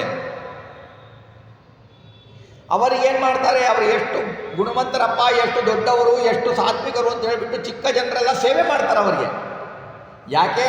ಅವರಲ್ಲಿ ಭಗವಂತನ ಚೇಷ್ಟೆ ಇದೆ. ಒಂದು ಸಾರಿ ಭಗವಂತನ ಚೇಷ್ಟೆ ನಿಲ್ತು, ಯಾರಾದರೂ ಬಂದು ಸೇವೆ ಮಾಡ್ತಾರ ಅವ್ರಿಗೆ? ಯಾರು ಬರ್ತಾರ್ರಿ? ಚೇಷ್ಟೆ ನಿಲ್ತು, ಭಗವಂತನ ಚೇಷ್ಟೆ ನಿಲ್ತು ಅಂದರೆ ಕುಣಪನೆಂದರು. ಭಗವಂತನ ಚೇಷ್ಟೆ ಒಂದು ಅವರಲ್ಲಿ ನಿಂತ ಕ್ಷಣನೇ ಅವನನ್ನು ಶವ ಅಂತ ಕರೀತಾರೆ. ಹೆಸರು ಹಿಡಿದು ಕರೆಯೋದಿಲ್ಲ, ಏನೂ ಕರೆಯೋದಿಲ್ಲ, ಯಾರು ಸೇವೆ ಏನು ಬಂತು ಮನೆ ಹೊರಗಡೆ ಹಾಕ್ತಾರೆ. ಭಗವಂತನ ಚೇಷ್ಟೆ ಇರುವ ತನಕ ಜೀವನಿಗೆ ಸಜೀವ ಅಂತ ಕರೀತಾರೆ. ಭಗವಂತನ ಚೇಷ್ಟೆ ನಿಲ್ಲುತ್ತೋ ಅವನಿಗೇನಂತಾರೆ? ಹೆಸರೂ ಕರೆಯಲ್ಲ, ಆ ಶವನ ಹೊರಗಡೆ ಹಾಕು ಅಂತಂತಾರೆ ಅಲ್ವಾ? ಒಳಗಡೆನೂ ಇಟ್ಕೊಳ್ಳಲ್ಲ, ಹೊರಗಡೆ ಹಾಕಿ. ಏನು ನನಗೆ ಇಷ್ಟ ಇದೆಯಪ್ಪ, ನನಗೆ ಭಾಳ ಪ್ರೀತಿಯಾದ ವ್ಯಕ್ತಿ ಒಂದು 3 ದಿವಸ ನಮ್ಮ ಮನೆಯಲ್ಲೇ ಇರಲಿ ಅಂತ ಏನಾದರೂ ಅವನು ಶವನ ಮನೇಲಿ ಇಟ್ಕೋತಾರ? ಇಲ್ವಲ್ಲ. ಅವನಿಗೆ ಅಂತ್ಯಕ್ರಿಯೆಗೆ ರೆಡಿ ಮಾಡಿ ಮುಗಿದೋಯ್ತು ಮುಂದಿಂದೆಲ್ಲ. ಈ ತರಹ ಮಾಡ್ತಾರೆ. ಭಗವಂತನ ಚೇಷ್ಟೆ ಇರುವ ತನಕ ಅವನು ಸಜೀವ, ಭಗವಂತನ ಚೇಷ್ಟೆ ಹೋದ ತಕ್ಷಣ ಅವನು ಕುಣಪ.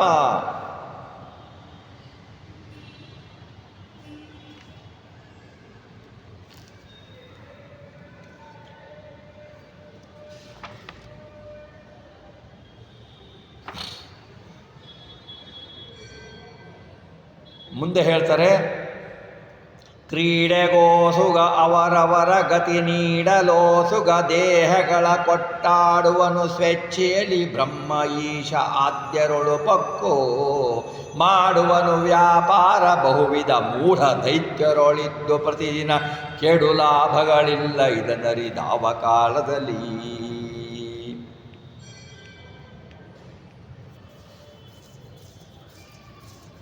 ಪ್ರಳಯ ಕಾಲದಲ್ಲಿ ಎಲ್ಲ ಜೀವರನ್ನು ತನ್ನ ಉದರದಲ್ಲಿ ಹಾಕ್ಕೊಂಡಿದ್ದ ಭಗವಂತ ಅಸೃಜ್ಯ ರಾಶಿಗತರ ಜೀವರಿಗೆ ಅವರವರ ಸ್ವರೂಪಗತಿಯನ್ನು ಕೊಡಬೇಕು, ಸಾಧನೆ ಮಾಡಿಸಬೇಕು.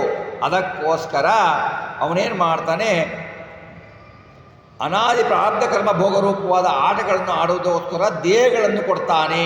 ಲಿಂಗ ದೇಹದ ಉಪಾನದಿಂದ ಅನಿರುದ್ಧ ಶರೀರ, ತಂದೆ ಮೂಲ ಜಡಪ್ರಕೃತಿ ದೇಹದಿಂದ ಸಂಸೃಷ್ಟ ಸ್ಥೂಲ ದೇಹವನ್ನು ಕೊಟ್ಟು ಸರ್ವ ಪ್ರಾಣಿಗಳ ದೇಹವನ್ನು ಕೊಡ್ತಾನೆ ಭಗವಂತ. ಇದೆಲ್ಲ ಏನು ಮಾಡ್ತಾನೆ? ಅಸೃಜ್ಯ ರಾಶಿಗತರಾದ ಜೀವರಿಗೆ ಅವರವರ ಸ್ವರೂಪತೆಯನ್ನು, ಇದನ್ನೇ ನೋಡಿ, ಇದನ್ನೇ ಹೇಳ್ತಾರೆ. ದುರ್ಗಾದೇವಿ ಭಗವಂತನಿಗೆ ಪ್ರಾರ್ಥಿಸ್ತಾಳೆ ಪ್ರಳಯ ಕಾಲದಲ್ಲಿ. ಶ್ರುತಿಗೀತನಲ್ಲಿ ಬರುತ್ತೆ ಅದು, ಶ್ರುತಿಗೀತೆ ಭಾಗವತದಲ್ಲಿ ಏನು ಹೇಳ್ತಾರೆ? ದುರ್ಗಾದೇವಿ, ಪರಮಾತ್ಮ ನೀನು ಮಲಗಿದ್ದೀಯ, ಎದ್ದೇಳು, ಯಾಕೆ ಹೇಳಬೇಕು? ನಿನ್ನ ಹೊಟ್ಟೆಯಲ್ಲಿ ಜೀವರಾಶಿಗಳಿದ್ದಾರೆ, ಅವರು ಎದ್ದು ಬಂದು ಸಾಧನೆ ಮಾಡಿ ಮೋಕ್ಷಕ್ಕೆ ಹೋಗಬೇಕು, ನೀನು ಅವರನ್ನು ಸೃಷ್ಟಿ ಮಾಡು ಅಂತ ದುರ್ಗಾದೇವಿ ಭಗವಂತನಿಗೆ ಕೇಳ್ಕೊಳ್ತಾಳೆ, ಸ್ತುತಿ ಮಾಡ್ತಾಳೆ. ಹಾಗೆ ಇರಬೇಕು. ಹಾಗೆ ಭಗವಂತ ಸೃಷ್ಟಿ ಮಾಡ್ತಾನೆ ಯಾಕೆ? ಅವನ ಪ್ರಯೋಜನಕ್ಕಲ್ಲ, ಜೀವರು ಸಾಧನೆ ಮಾಡಿ ಮೋಕ್ಷವನ್ನು ಪಡೆಯಲಿ, ಉದ್ಧಾರ ಆಗಲಿ ಅನ್ನೋದಕ್ಕೋಸ್ಕರ ಮಾಡ್ತಾನೆ ಭಗವಂತ. ಇದೆಲ್ಲ ಅವನಿಗೇನು, ಅವನಿಗೆ ದೇವ ಅಂದರೆ ಕ್ರೀಡೆ, ಇದೆಲ್ಲ ಕ್ರೀಡೆ. ರಮಾದೇವಿಗೆ ಕ್ರೀಡೆ ಮಾಡ್ತಾ ಇರ್ತಾನೆ, ಅವನಿಗೆ ಇದ್ಯಾವುದೂ ಅನಾಯಾಸವಾಗಿರುತ್ತೆ, ಯಾವುದೇ ಇಲ್ಲ. ಭಗವಂತನ ಇಚ್ಛಾ ಮಾತ್ರದಿಂದಲೇ ಸೃಷ್ಟಿಯಾಗತ್ತೆ.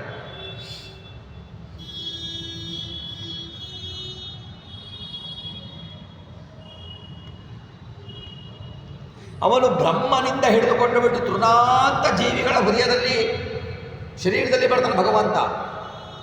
ಭಗವಂತ ಎಲ್ಲ ಶರೀರದಲ್ಲಿ ಬಂದು ಚೇಷ್ಟೆ ಮಾಡ್ತಾನೆ. ಭಗವಂತ ಹಾಗಾದರೆ ಆ ದೇಹದ ಅಭಿಮಾನಿಗಳ ಅಧೀನನ, ಮುಖ್ಯ ಪ್ರಾಣನ ಅಧೀನನ, ಆ ಜೀವನ ಅಧೀನನ ಅಂದರೆ ಏನೂ ಇಲ್ಲ. ಸ್ವೇಚ್ಛೆಯಿಂದ ಸಂಚಾರ ಮಾಡ್ತಾನೆ ಭಗವಂತ, ಸ್ವೇಚ್ಛೆಯಿಂದ ಕ್ರೀಡಿಸ್ತಾನೆ, ಆಟ ಆಡ್ತಾನೆ.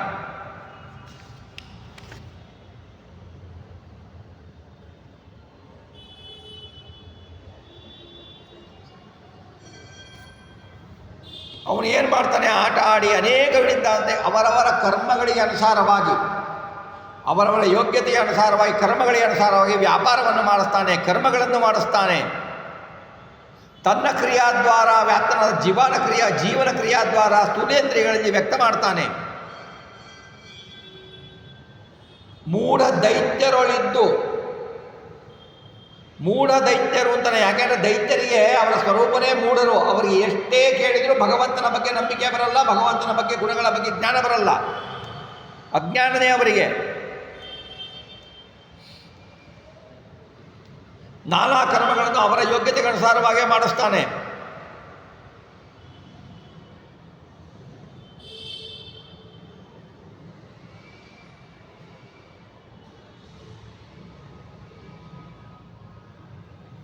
ಮುಕ್ತಿಯೋಗ್ಯರಲ್ಲಿ ಇರತಕ್ಕ ಪರಮಾತ್ಮನಿಗೆ, ಆ ಮುಕ್ತಿಯೋಗ್ಯರಿಗೆ ಆಗತಕ್ಕ ಸಂತೋಷಾದಿಗಳು ಏನೂ ಅವನಿಗೆ ಇಲ್ಲ. ಅವನು ಯಾಕೆಂದರೆ ಸ್ವಾನಂದ ಪೂರ್ಣನಾಗಿದ್ದಾನೆ. ನೋಡಿ, ಪೂರ್ಣವಾಗಿದ್ದಾಗ ಮತ್ತೆ ಏನೂ ಬೇಕಾಗಿಲ್ಲ. ಅವನಿಗೆ ಇದು ಬೇಕು ಅಂತಂದರೆ ಅವನು ಪೂರ್ಣ ಆಗಿಲ್ಲ ಅಂತ ಅರ್ಥ ಅಲ್ವಾ?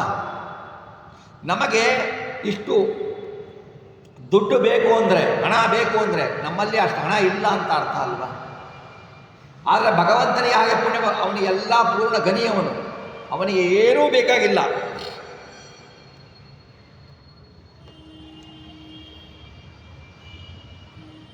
ಈ ರೀತಿ ಅನುಸಂಧಾನವನ್ನು ಮಾಡಿಬಿಟ್ಟು ಭಗವಂತನನ್ನು ಉಪಾಸನೆ ಮಾಡಬೇಕು ಅಂತ ದಾಸವರೇಣ್ಯರು ಹೇಳ್ತಾರೆ. ಇದಕ್ಕೆ ಪ್ರಮಾಣ ಏನು ಅಂದರೆ, ಸ್ವಯೇವ ಕ್ರೀಡಾನರ್ಥಾಯ ಜೀವನಾಂ ಗತಿ ಹೇತವೇ ದೇಹಯೋಗೇನ ಸಂಸೃಜ್ಯ ತೇಷುಚ್ಚಾಪ್ಯ ವಿಷತ್ವಯಂ ಸೋಯಂ ವ್ಯವಹಾರ ಸೋಯಂ ಆಹಾರ ಯಮೇತನ್ನ ಬೃತ್ ಸ್ವಭಾವ ಸಂಭೂಯತೆ ಭವತಿ ಭೂತಿಕೃತೆ ವಯತ್ಯ ಅಂತ ತಾತ್ಪರ್ಯಾರ್ಥಗಳನ್ನು ಪ್ರಮಾಣಗಳನ್ನಾಗಿ ಕೊಟ್ಟಿದ್ದಾರೆ.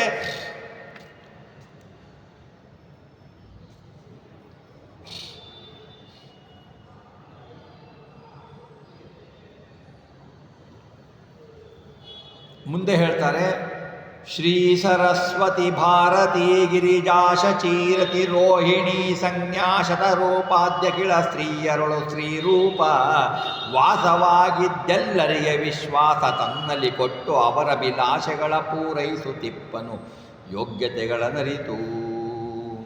ಮುಂದೆ ಭಗವಂತನ ಸ್ತ್ರೀರೂಪಗಳನ್ನು ಹೇಳ್ತಾರೆ. ಇದಕ್ಕೆ ವಿಷ್ಣು ರಹಸ್ಯದ 21ನೇ ಅಧ್ಯಾಯ 24-25ನೇ ಶ್ಲೋಕ ಇದೆ. ಅದರಲ್ಲಿ ಹೇಳ್ತಾರೆ, ಲಕ್ಷ್ಮೀ ಸರಸ್ವತೀಂದ್ರಾಣಿ ಗಾಯತ್ರಿ ಇತ್ಯಾದಿ ನಾಮಭಿಃ ನಾನಾಲಿಂಗೋ ಅನೇಕ ರೂಪೋ ವೇದೇಶು ಸ್ತೂಯತೆ ಹರಿ ಅಂತ ಹೇಳ್ತಾರೆ.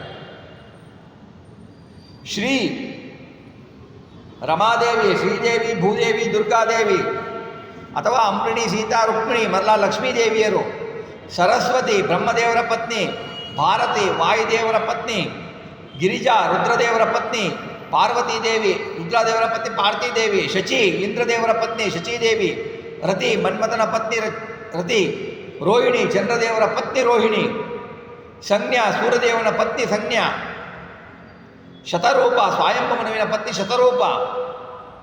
ಇವರೇ ಮೊದಲಾದ ಅಖಿಳ ಸ್ತ್ರೀಯರೊಳಗೆ ಆ ಜೀವನ ರೂಪದಲ್ಲಿ ಬಾಹ್ಯ ಸ್ಥೂಲ ದೇಹಗಳಲ್ಲಿ ಸ್ತ್ರೀ ರೂಪದಿಂದ ಬಿಂಬರೂಪಿ ಪರಮಾತ್ಮ ವಾಸ ಆಗಿರ್ತಾನೆ. ಸ್ತ್ರೀ ರೂಪದಿಂದ ಬಿಂಬರೂಪಿ ಪರಮಾತ್ಮ ನಮ್ಮ ದೇಹದ ಎಡಭಾಗದಲ್ಲಿ 36,000 ನಾಡಿಗಳು, ಬಲಭಾಗದಲ್ಲಿ 36,000 ನಾಡಿಗಳು, ಎಡಭಾಗದಲ್ಲಿ ಸ್ತ್ರೀ ರೂಪ, ಬಲಭಾಗದಲ್ಲಿ ಪುರುಷ ರೂಪ ಅಂತ ಏನು ಹೇಳಿದ್ದೇವೆ, ಅಂಥ ಸ್ತ್ರೀಗಳಲ್ಲಿ ಸ್ತ್ರೀ ರೂಪದಿಂದ ಭಗವಂತ ಇರ್ತಾನೆ.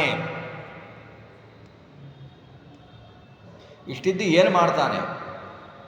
ಭಗವಂತ ಎಲ್ಲರಲ್ಲಿ ಇರ್ತಾನೆ. ಭಗವಂತ ಎಲ್ಲರಲ್ಲಿ ಎದ್ದುಬಿಟ್ಟು ಆಯಾ ರೂಪದಿಂದ ಎದ್ದುಬಿಟ್ಟು ಸ್ತ್ರೀ ರೂಪದಿಂದ ಇರ್ತಾನೆ, ಪುರುಷರಲ್ಲಿ ಪುರುಷ ರೂಪದಿಂದ ಇರ್ತಾನೆ. ಇದ್ದುಬಿಟ್ಟು ಏನು ಮಾಡ್ತಾನೆ?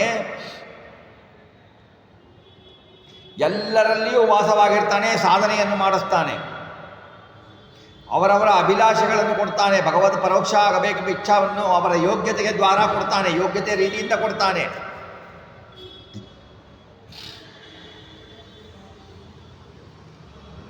ಆಮೇಲೆ ಏನು ಮಾಡ್ತಾನೆ? ವಿಶ್ವಾಸ ತನ್ನಲ್ಲಿ ಕೊಟ್ಟು ಅವರ ಅಭಿಲಾಷೆಗಳ ಪೂರೈತು ತಿಪ್ಪ. ನೋಡಿ, ನಾವು ಏನು ಮಾಡ್ತೀವಿ, ದೇವರ ಬಗ್ಗೆ ನಮಗೆ ವಿಶ್ವಾಸ ಇರಲ್ಲ. ನಮಗೆ ವಿಶ್ವಾಸ ಬರಬೇಕು. ಆ ದೇವರ ಬಗ್ಗೆ ನಮಗೆ ನಂಬಿಕೆನೇ ಇಲ್ಲ, ವಿಶ್ವಾಸ ಇಲ್ಲ ಅಂದರೆ ವಿಶ್ವಾಸವನ್ನು ಕೊಡುವವನು ಯಾರು? ಅವನೇ ಕೊಡಬೇಕು. ನಮ್ಮ ಕರ್ಮಕ್ಕನುಸಾರವಾಗಿ ನಾವು ವಿಶ್ವಾಸ ಇಡ್ತೀವಿ ಅಂದರೆ ಆಗಲ್ಲ. ನಮ್ಮ ಕರ್ಮಕ್ಕನುಸಾರವಾಗಿ ಅವನೇ ವಿಶ್ವಾಸ ಕೊಡ್ತಾನೆ, ವಿಶ್ವಾಸ ತೆಗಿತಾನೆ. ನಮ್ಮ ಕರ್ಮ ಕೆಡದಿತ್ತು ಅಂತಂದರೆ ನಂಬಿಕೆ ಬರಲ್ಲ, ವಿಶ್ವಾಸ ಇರಲ್ಲ ನಮಗೆ ದೇವರ ಮೇಲೆ. ದೇವರನ್ನು ಬಿಟ್ಟು ಬೇರೆಯವರ ಮೇಲೆ ವಿಶ್ವಾಸ ಇರತ್ತೆ ನಮಗೆ. ನಮ್ಮ ಮೇಲೆ ನಮಗೆ ಜಾಸ್ತಿ ವಿಶ್ವಾಸ, ದೇವರ ಮೇಲೆ ವಿಶ್ವಾಸ ಇರೋದೇ ಇಲ್ಲ. ಭಗವಂತ ನಮಗೆ ವಿಶ್ವಾಸವನ್ನು ಅವನ ಮೇಲೆ ಕೊಟ್ಟ, ನಾವು ವಿಶ್ವಾಸ ಮಾಡ್ತೀವಿ, ಸಾಧನೆ ಮಾಡ್ತೀವಿ.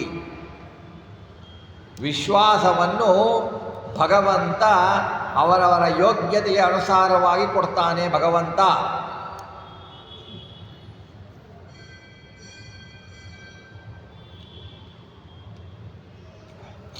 ಅದಕ್ಕೆ ನೋಡಿ ನಾವು ಹೇಳ್ತೀವಿ, ನಾವು ಎಷ್ಟೇ ಮಾಡಿದರೂ ಕೂಡ ನಮಗೆ ಭಗವಂತನಲ್ಲಿ ವಿಶ್ವಾಸ, ಶಾಶ್ವತ ನಂಬಿಕೆ ಇರೋದಿಲ್ಲ ನಮಗೆ. ಎಲ್ಲ ದೇವರೇ ಮಾಡ್ತಾನೆ ಅಂತಂದರೆ ನಾನೇನು ಮಾಡಬೇಕು? ಎಲ್ಲ ದೇವರು ಮಾಡ್ತಾನೆ ಅಂತಂದರೆ ಹೆಂಗಾಗತ್ತೆ? ಆ ವಿಶ್ವಾಸ, ದೃಢ ವಿಶ್ವಾಸ ಬರಬೇಕು ಅಂದರೆ ಜನ್ಮ ಜನ್ಮಾಂತರಗಳ ಸಾಧನೆ ಬೇಕು. ಪರಮಾತ್ಮ ನಮ್ಮಲ್ಲಿ ನಿಂತು ಆ ವಿಶ್ವಾಸ ಕೊಡಬೇಕು ಅಲ್ವಾ? ಕೊಡಬೇಕು. ಹಾಗೆ ಅದು ಮಾಡಲಿಕ್ಕೆ ಸಾಧನೆ ಬೇಕು. ಸಾಧನೆಗಳನ್ನು ಮಾಡ್ತಾ ಹೋಗಬೇಕು, ಸಾಧನೆ ಮೆಟ್ಟಿಲುಗಳನ್ನು ಹತ್ತಾ ಹೋಗಬೇಕು. ನಾವು ಭಗವಂತ ನಮಗೆ ವಿಶ್ವಾಸವನ್ನು ಅವನ ಮೇಲೆ ಕೊಡ್ತಾನೆ. ನಾವು ಪ್ರತಿ ದಿವಸನೂ ದೇವರ ಪೂಜೆ ಮುಗಿಸಿದ ಮೇಲೆ ದೇವರಿಗೆ ಕೇಳ್ಕೊಳ್ಬೇಕು ಏನು ಅಂತಂದರೆ, ಭಗವಂತ ನಿನ್ನಲ್ಲಿ ಹೆಚ್ಚು ಭಕ್ತಿಯನ್ನು, ನಿನ್ನಲ್ಲಿ ವಿಶ್ವಾಸವನ್ನು ಕೊಡು, ಎಲ್ಲರಿಗಿಂತ ಜಾಸ್ತಿ, ಎಲ್ಲದಕ್ಕಿಂತ ಜಾಸ್ತಿ ನಿನ್ನಲ್ಲಿ ವಿಶ್ವಾಸವನ್ನು ಕೊಡು ನನಗೆ ಅಂತ ಕೇಳ್ಕೊಳ್ಬೇಕು. ದೇವರಿಗೆ ವಿಶ್ವಾಸವನ್ನು ಕೇಳ್ಕೊಳ್ಬೇಕು. ಭಗವಂತ ವಿಶ್ವಾಸವನ್ನು ನಮ್ಮ ಯೋಗ್ಯತೆಗೆ ಅನುಸಾರ ನಾನು ಜಾಸ್ತಿ ಕೇಳಿದೆ ನನಗೆ ಕೊಡ್ತೀನಿ, ಅವ್ರು ಕಡಿಮೆ ಕೇಳಿದರು ಕಡಿಮೆ ಕೊಡ್ತೀನಿ ಅಂತಲ್ಲ, ಅವರವರ ಯೋಗ್ಯತೆ ಎಷ್ಟೋ ಅಷ್ಟೇ ಕೊಡೋದು ಭಗವಂತ. ಅದನ್ನು ವಿಶ್ವಾಸವನ್ನು ಕೊಡ್ತಾನೆ ಭಗವಂತ.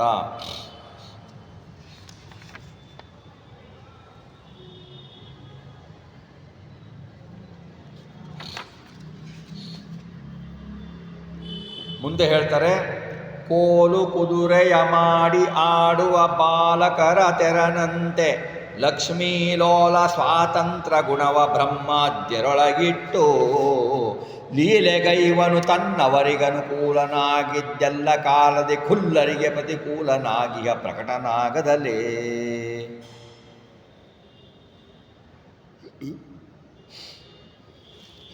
ಜೀವನ ಸ್ವರೂಪ ಭೂತ ಸ್ವಾತಂತ್ರ್ಯವನ್ನು ಹೇಳ್ತಾರೆ ಇಲ್ಲಿ. ಕೋಲು ಕುದುರೆಯ ಮಾಡಿ ಆಡುವ ಬಾಲಕನ ತೆರನಂತೆ. ಈಗ ಚಿಕ್ಕ ಮಕ್ಕಳು ಈಗೆಲ್ಲ ಆಟ ಇಲ್ಲ ಬಿಡಿ, ಎರಡು ಕಾಲಿನ ಮಧ್ಯೆ ಒಂದು ಕೋಲು ಹಿಡ್ಕೊಂಡ್ಬಿಟ್ಟು ಕುದುರೆ ಥರ ಆಟ ಆಡ್ತಾ ಇದ್ರು ಮುಂಚೆ. ಈಗೆಲ್ಲ ಅವೆಲ್ಲ ಇಲ್ಲ, ಎಲ್ಲ ಮೊಬೈಲೇ. ಆ ಥರ ಆಟ ಇದೆ. ಆ ಕೋಲು ಕುದುರೆಯ ಮಾಡಿ ಆಟ ಆಡ್ತಾರಲ್ಲ, ತಾವೇ ಬಾಲಕರಂತೆ ಕುದುರೆ ಮಾಡ್ತಾರೆ. ಲಕ್ಷ್ಮೀ ಲೋಲ ಏನು ಮಾಡ್ತಾನೆ? ಎಲ್ಲರನ್ನು ಕುದುರೆಗಳು ಆಡಿಸ್ದಂಗೆ ಲಗಾಮನ್ನು ಹಿಡಿದು ಆಡಿಸ್ತಾನೆ. ಏನು ಆಡಿಸ್ತಾನೆ? ತನ್ನ ಸ್ವಾತಂತ್ರ್ಯ ಗುಣವನ್ನು ಬ್ರಹ್ಮಾದಿಯರೊಳಗಿಟ್ಟು, ಬ್ರಹ್ಮಾದಿಗಳಿಂದ ಹಿಡಿದುಕೊಂಡು ಬಿಟ್ಟು ತೃಣಪರ್ಯಂತ ಎಲ್ಲರಲ್ಲೂ ಸ್ವಾತಂತ್ರ್ಯ ಗುಣಗಳನ್ನು ಅವರವರ ಇಚ್ಛೆ ಪ್ರಕಾರ, ಅವರವರ ಯೋಗ್ಯತೆ ಪ್ರಕಾರ ಹಿಡ್ತಾನೆ ಕರ್ತೃತ್ವವನ್ನು. ಯಾಕೆಂದರೆ ಬ್ರಹ್ಮದೇವರು ಮಾಡುವ ಕೆಲಸ ಬಹಳ ದೊಡ್ಡದು, ಸೃಷ್ಟಾದಿ ಪ್ರಕ್ರಿಯೆಗಳನ್ನು ಮಾಡಬೇಕು. ರುದ್ರದೇವರು ಅದಕ್ಕಿಂತ ಕಡಿಮೆ ಪ್ರಕ್ರಿಯೆಗಳನ್ನು ಮಾಡಬೇಕು. ಹಾಗೆಯೇ ತಾರತಮ್ಯದ ಪ್ರಕಾರ ಅವರಲ್ಲಿ ಅವರವರ ಯೋಗ್ಯತೆಗೆ ಅನುಸಾರವಾಗಿ ಕರ್ತೃತ್ವವನ್ನು ಭಗವಂತ ಕೊಡ್ತಾನೆ. ನಮ್ಮಲ್ಲಿ ಜೀವನಿಗೆ ಮಾಡುವ ಕರ್ತೃತ್ವ ಏನು? ಭಾಳ ಕಡಿಮೆ ಕೆಲಸ ಜೀವ ಮಾಡೋದು ಅಲ್ವಾ? ಅವರನ್ನು ಬಿಟ್ಬಿಟ್ರೆ ಬ್ರಹ್ಮ ತುಡಂತ ನಮ್ಮ ಮನುಷ್ಯರು ಮಾಡುವ ಕೆಲಸಗಳು ಭಾಳ ಕಡಿಮೆ. ಹಾಗಾಗಿ ಅವರವರ ಯೋಗ್ಯತೆ ಅನುಸಾರವಾಗಿ ಭಗವಂತ ಅವ ಸ್ವಾತಂತ್ರ್ಯ ಗುಣಗಳನ್ನು ಅವರೊಳಗೆ ಇಡ್ತಾನೆ, ಲೀಲೆಗೈತಾನೆ.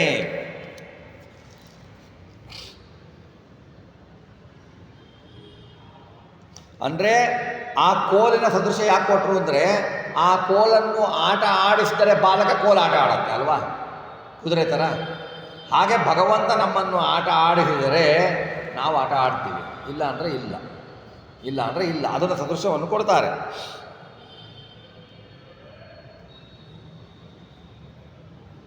ಅಂದರೆ ಇಲ್ಲೊಂದು ತಿಳ್ಕೋಬೇಕು, ಸ್ವಾತಂತ್ರ್ಯ ಬೇರೆನಾ ಪರಮಾತ್ಮನ ಸ್ವಾತಂತ್ರ್ಯ ಅಂತೀರಾ? ಸ್ವಾತಂತ್ರ್ಯ ಬೇರೆನಾ ಪರಮಾತ್ಮ ಬೇರೆನಾ? ಸ್ವಾತಂತ್ರ್ಯ ಪರಮಾತ್ಮನ ಗುಣ. ಸ್ವಾತಂತ್ರ್ಯಕ್ಕೂ ಪರಮಾತ್ಮನಿಗೂ ಭೇದ ಇಲ್ಲ. ಸ್ವಾತಂತ್ರ್ಯ ಅಂದರೂ ಒಂದೇ, ಭಗವಂತ ಅಂದರೂ ಒಂದೇ. ಭಗವಂತನು ಸ್ವಾತಂತ್ರ್ಯದ ರೂಪದಿಂದ ಅಭಿವ್ಯಕ್ತನಾಗ್ತಾನೆ. ನಮ್ಮಲ್ಲಿ ಭಗವಂತ ದತ್ತ ಸ್ವಾತಂತ್ರ್ಯವನ್ನು ಕೊಟ್ಟಿದ್ದಾನೆ. ಅಂದರೆ ಬ್ರಹ್ಮಾದಿಗಳಿಗೆ ದತ್ತ ಸ್ವಾತಂತ್ರ್ಯವನ್ನು ಕೊಟ್ಟಿದ್ದಾನೆ ಅಂದರೆ ಏನು? ಆ ದತ್ತ ಸ್ವಾತಂತ್ರ್ಯದ ರೂಪದಿಂದ ಅವರೊಳಗಿದ್ದು ಕ್ರಿಯೆಯನ್ನು ಮಾಡಿಸ್ತಾನೆ ಅನ್ನೋದನ್ನು ತಿಳ್ಕೊಳ್ಬೇಕು ನಾವು.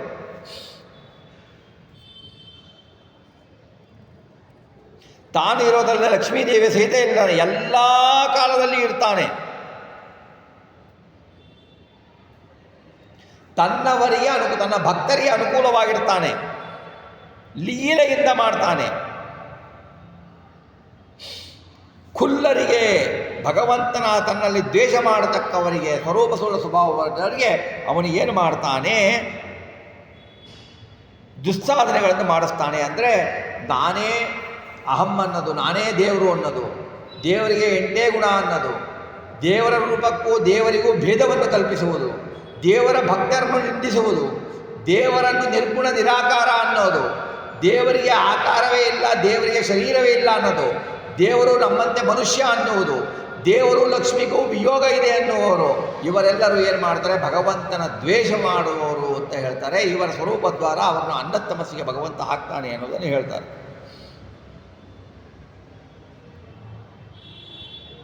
ಹಾಗಾದರೆ ಭಗವಂತ ತಾರತಮ್ಯ ಮಾಡ್ತಾನೆ ಅಂತಂದರೆ ಇಲ್ಲ. ಯಾವ ಜೀವರು ಭಗವಂತನಿಂದ ಸೃಷ್ಟಿಯಾಗಿಲ್ಲ. ಜೀವರ ಸ್ವರೂಪವೂ ಅನಾದಿ, ಅವರ ಸ್ವಭಾವವೂ ಅನಾದಿ, ಸ್ವರೂಪದೇಹದ ಸ್ವಭಾವವೂ ಅನಾದಿ. ಭಗವಂತ ಅವರ ಸ್ವರೂಪಕ್ಕೆ ಅನುಗುಣವಾಗಿ ಅವರ ಸಾಧನೆಯನ್ನು ಮಾಡಿಸ್ತಾನೆ ಹೊರತು ಭಗವಂತ ಸೃಷ್ಟಿಸಿದ್ದಲ್ಲ ಜೀವರನ್ನ. ಜೀವರೂ ಅನಾದಿ, ಭಗವಂತನೂ ಅನಾದಿ ಅಂತ ತಿಳ್ಕೊಳ್ಬೇಕು. ಆದ್ದರಿಂದ ಪರಮಾತ್ಮನಿಗೆ ನಿರ್ದೋಷ ಬರುತ್ತೆ.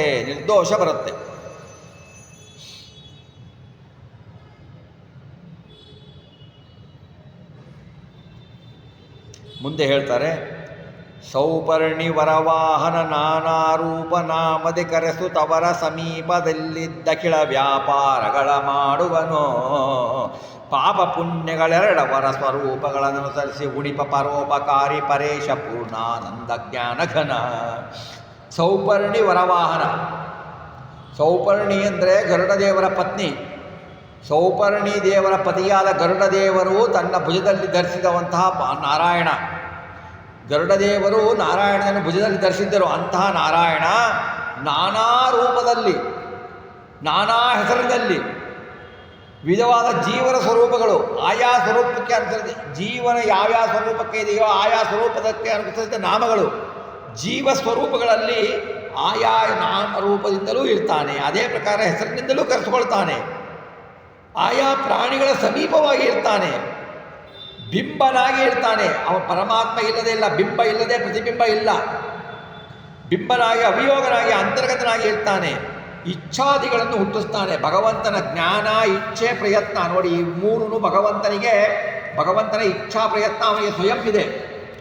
ಭಗವಂತನ ಇಚ್ಛಾ ಪ್ರಯತ್ನ, ಜ್ಞಾನ ಇವೆಲ್ಲ ಸ್ವಯಂ, ನಮ್ಮದೆಲ್ಲ ಅವನ ಅಧೀನ.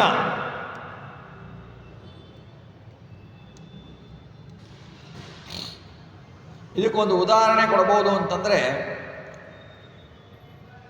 ನೋಡಿ, ಈಗ ಒಂದು ಲೈಟ್ ಇದೆ, ಒಂದು ಫ್ಯಾನ್ ಇದೆ. ಫ್ಯಾನಿಗೂ ಕರೆಂಟ್ ಬೇಕು, ಬಲ್ಬಿಗೂ ಕರೆಂಟ್ ಬೇಕು ಅಲ್ವಾ? ಕರೆಂಟ್ ಒಂದೇ.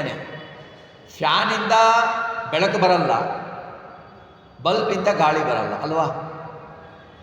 ಅದರಲ್ಲಿರುವ ಯೋಗ್ಯತೆ, ಅದರಲ್ಲಿರುವ ಅಂತರ್ಗತವಾದ, ಇಲ್ಲದಿದ್ದು ಯಾವುದೂ ಬರಲ್ಲ, ಅದರಲ್ಲಿರುವ ಯೋಗ್ಯತೆ ಅದು ಇರುತ್ತೆ.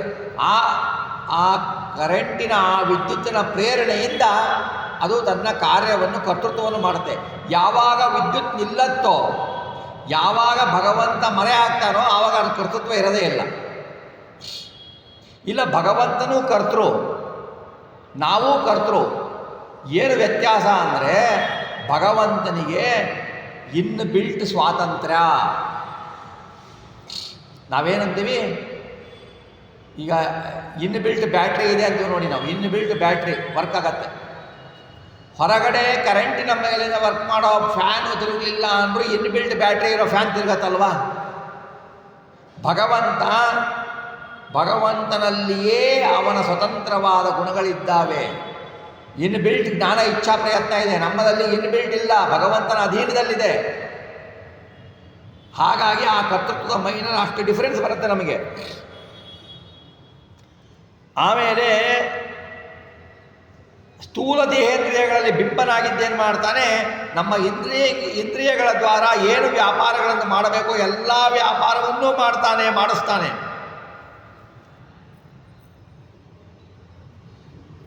ಯೋಗ್ಯತೆ ಅನುಸಾರವಾಗಿ ಆ ಜೀವರಲ್ಲಿ ಸಾಧನೆ ಮಾಡಿಸ್ತಾನೆ. ಸಾಧನೆ ಮಾಡಿಸಿಬಿಟ್ಟು ಉಪಕಾರವನ್ನು ಮಾಡ್ತಾನೆ.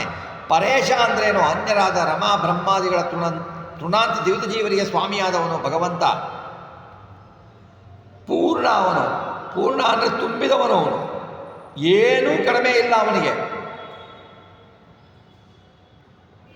ಪೂರ್ಣವಾದ ಆನಂದವುಳ್ಳವನು, ಪೂರ್ಣವಾದ ಜ್ಞಾನವುಳ್ಳವನು, ಪೂರ್ಣವಾದ ಅಂದರೆ ಘನ ಗಂಭೀರನಾದಂಥವನು.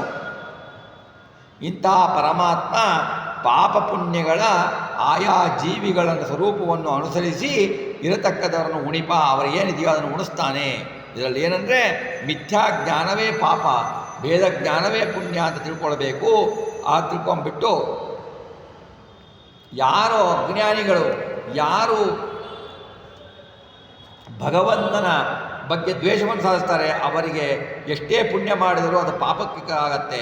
ಆಮೇಲೆ ಇವರು ಯಾರು ಭಗವಂತನ ಭೇದಜ್ಞಾನಿಗಳು ಯಾರು ಪುಣ್ಯವನ್ನು ಮಾಡ್ತಾರೆ ಆ ಪುಣ್ಯ ಫಲವನ್ನು ಕೊಡ್ತಾನೆ. ಇದು ಲಿಂಗಭಂಗಾನಂತರ ಅಂತ ತಿಳಿದುಕೊಳ್ಳಬೇಕು ಅಂತ ಹೇಳಿಬಿಟ್ಟು ದಾಸವರೇಣ್ಯರು ಹೇಳ್ತಾರೆ.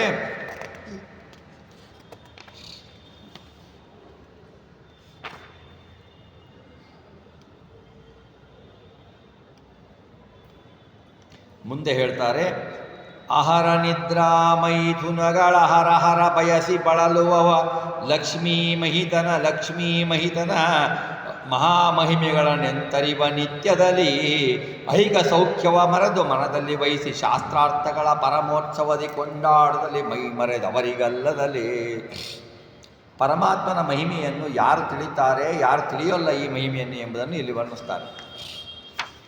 ಆಹಾರ ನಿದ್ರಾ ಮೈಥುನಗಳ,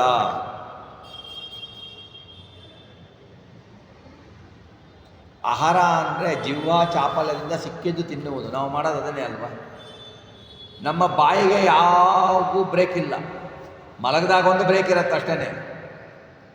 ಆಮೇಲೆ ಆಹಾರ ಸರ್ವದಾ ಜಿಹ್ವಾ ಚಾಪಲ್ಯ, ಯಾವಾಗ ಸಿಕ್ಕಿದ್ದು ತಿನ್ನಬೇಕು, ಏನು ತಿನ್ನಬೇಕು ಅಂತ ಬಯಸಿದೆ, ಜಿವ್ಯ ಕಂಟ್ರೋಲೇ ಇಲ್ಲ. ಆ ಥರ ಕಂಟ್ರೋಲ್ ಇಲ್ದೇ ಸಿಕ್ಕಿದ್ದು ಭಗವಂತನಿಗೆ ನಿವೇದಿತವಾಗಿದ್ದೆಲ್ಲವನ್ನು ತಿನ್ನೋದು. ಯಾವ ಭೋಜನ ಮಾಡದ ದಿನ ಯಾವುದಿದೆಯೋ ಅವೆಲ್ಲ ಚೆನ್ನಾಗಿ ತಿನ್ಬಿಡೋದು. ಚಾಪಲ್ಯದಿಂದ ತಿಂತಾ ಇರೋದು, 3 ಹೊತ್ತು 4 ಹೊತ್ತು ತಿನ್ನೋದು, 7 ತಿನ್ನೋದು. ಆಮೇಲೆ ಆಹಾರ ನಿದ್ರೆ ಮಾಡೋದು, ಸಿಕ್ಕದಾಗ ನಿದ್ರೆ ಮಾಡೋದು. ಬೆಳಗ್ಗೆ 10 ಆದರೂ ನಿದ್ರೆ ಮಾಡೋದು, 11 ಆದರೂ ನಿದ್ರೆ ಮಾಡೋದು, ಸಾಯಂಕಾಲ 7 ಆದರೂ ನಿದ್ರೆ ಮಾಡೋದು, 6 ಆದರೂ ನಿದ್ರೆ ಮಾಡೋದು, ರಾತ್ರಿ 1:30 ಆದರೂ ಎದ್ದಿರೋದು. ಇದು ನಿದ್ರಾ ಕಾಲದಲ್ಲಿ ಮಾಡಬೇಕಾದ ನಿದ್ರೆ ಮಾಡದೇ ಇರೋದು. ಎಚ್ಚರ ಕಾಲದಲ್ಲಿ, ಸಾಯಂಕಾಲದ ಕಾಲದಲ್ಲಿ ಮಲಗಬಾರದು. ಬೆಳಿಗ್ಗೆ ಸೂರ್ಯೋದಯಕ್ಕಿಂತ ಮುಂಚೆ 1:30 ಗಂಟೆ ಮುಂಚೆ ಏಳಬೇಕು. ಅದು ಯಾವುದನ್ನು ನಾವು ಮಾಡೋಲ್ಲ, ದೇವರ ಸ್ಮರಣೆಯನ್ನೂ ಮಾಡಲ್ಲ. ಎದ್ದ ತಕ್ಷಣ ಏನು ಬೇಕು ನಮಗೆ? ಬೆಡ್ ಕಾಫಿ ಬೇಕು. ಬೆಡ್ ಕಾಫಿ ಬೇಕು, ನೀರು ಬೇಕು ಅಲ್ವಾ? ಅದೇ ನಮ್ಮ ಹಣೆ ಬರ. ನಾವು ಆ ತರಹ ಏನು ಮಾಡ್ತೀವಿ, ನಾವು ನಿದ್ರೆಯನ್ನು ಮಾಡೋದು ಕಂಟ್ರೋಲ್ ಇಲ್ಲ ನಮಗೆ, ನಮ್ಮಲ್ಲಿ ಇಲ್ಲ. ಯಾವಾಗ ಬೇಕಾದರೂ ಸ್ತ್ರೀ ಸಂಘ ಮಾಡೋದು, ಯಾವ ಟೈಮ್ ಇಲ್ಲ, ಏನೂ ಇಲ್ಲ. ಯಾವಾಗ ಬೇಕಾದರೂ ಆವಾಗ ಸ್ತ್ರೀ ಸಂಘ ಮಾಡೋದು, ಯಾವಾಗಲೂ ಚಾಪಲ್ಯ.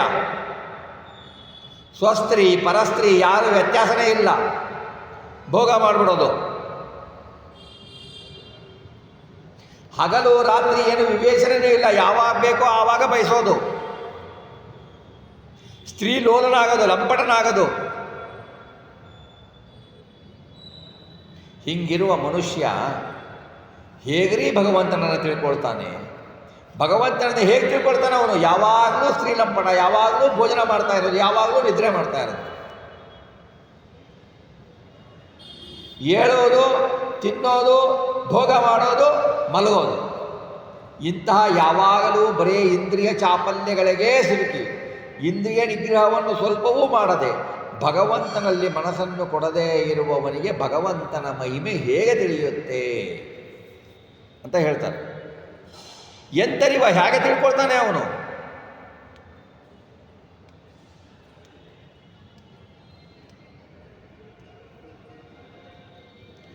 ಹಾಗೆ ಇರುವತನು ನಿತ್ಯದಲ್ಲಿ, ಮತ್ತೆ ನಿತ್ಯದಲ್ಲಿ ಪ್ರತಿಕ್ಷಣದಲ್ಲಿ ಐಹಿಕ ಸೌಖ್ಯವ ಮರೆತು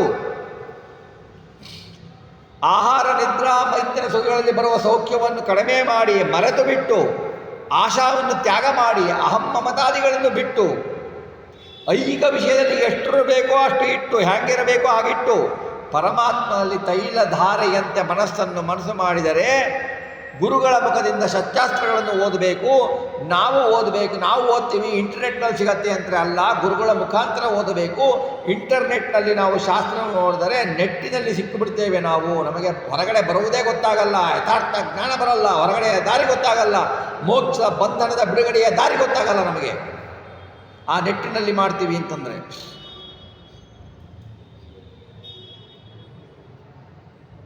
ಹಾಗೆ ಗುರುಗಳ ಮುಖಾಂತರ ಶಾಸ್ತ್ರಗಳನ್ನು ಓದಿ ಅರ್ಥಗಳನ್ನು ಅವಲೋಕನ ಮಾಡಿ ಮನದಲ್ಲಿ ಮನನವನ್ನು ಮಾಡಬೇಕು.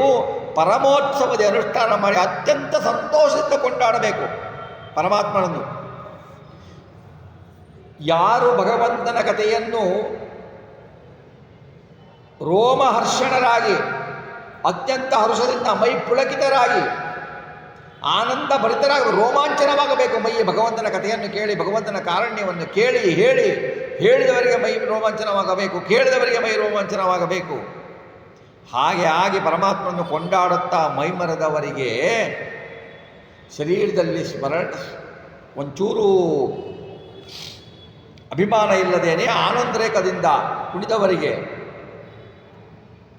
ಭಗವದ್ಭಕ್ತನು ಅಂಥವರಿಗೆ ಭಗವಂತ ಅವರವರ ಯೋಗ್ಯತೆಗೆ ಅನುಸಾರವಾಗಿ ಪ್ರಕಟವಾಗ್ತಾನೆ ಹೊರತು ಇನ್ಯಾರಿಗೂ ಪ್ರಕಟವಾಗುವುದಿಲ್ಲ. ಅಂದರೆ ಇದರಲ್ಲಿ ತಾತ್ಪರ್ಯ ಏನು ಹೇಳ್ತಾರೆ ಅಂತಂದರೆ, ಭಗವನ್ ಮಹಿಮಾ ಅರಿತು ಅನುಷ್ಠಾನವುಳ್ಳ ವಿಷಯ ವಿರಕ್ತನಾಗಬೇಕು. ಮಹಿಮಾ ತಿಳಿದು ಅನುಷ್ಠಾನ ಇಲ್ಲದವನು ದೇವರನ್ನು ಮರೆತು ಅಹಂಕಾರಯುಕ್ತನಾಗಿ ಇರ್ತಾನೆ. ತಿಳಿಯದವನಿಗಿಂತಲೂ ತಿಳಿದವ ಉತ್ತಮ, ತಿಳಿದವನಿಗಿಂತಲೂ ತಿಳಿದವನು ಉತ್ತಮ, ತಿಳಿದವನಿಗಿಂತಲೂ ಅನುಷ್ಠಾನ ಮಾಡಿದವನು ಉತ್ತಮ. ಅನುಷ್ಠಾನ ಈ ಜನ್ಮದಲ್ಲಿ ಶಾಸ್ತ್ರ ಶ್ರವಣವಿಲ್ಲದೆ ಅಲ್ಪ ಸಂಸ್ಕಾರದಿಂದ ಅನುಷ್ಠಾನಿಯಾಗ್ತಾನೆ. ಜನ್ಮಾಂತರಗಳಲ್ಲಿ ಶಾಸ್ತ್ರ ಶ್ರವಣಾದಿಗಳನ್ನು ಮಾಡಿ ಬೌದ್ಧರಾಯಗಳಲ್ಲಿ ಪಾಠ ಪ್ರವಚನ ವಿದ್ಯುಕ್ತ ಆಚಾರದಿಂದ ಕೂಡ್ತಾನೆ. ಆಚಾರದಿಂದ ಕೂಡಿಬಿಟ್ಟು ಅನುಷ್ಠಾನ ಪರವಾಗಿ ಭಗವಂತ ಇರ್ತಾನೆ ಎನ್ನುವುದರೊಳಗೆ ಇವತ್ತಿನ ಚಿಂತನೆಯನ್ನು ಜಗನ್ನಾಥದಾಸರ ಅಂತರ್ಗತ, ರಾಘವೇಂದ್ರ ಸ್ವಾಮಿಗಳ ಅಂತರ್ಗತ, ಭಾರತೀಯ ಲಕ್ಷ್ಮೀನಾರಾಯಣಗೆ ಅರ್ಪಿಸೋಣ.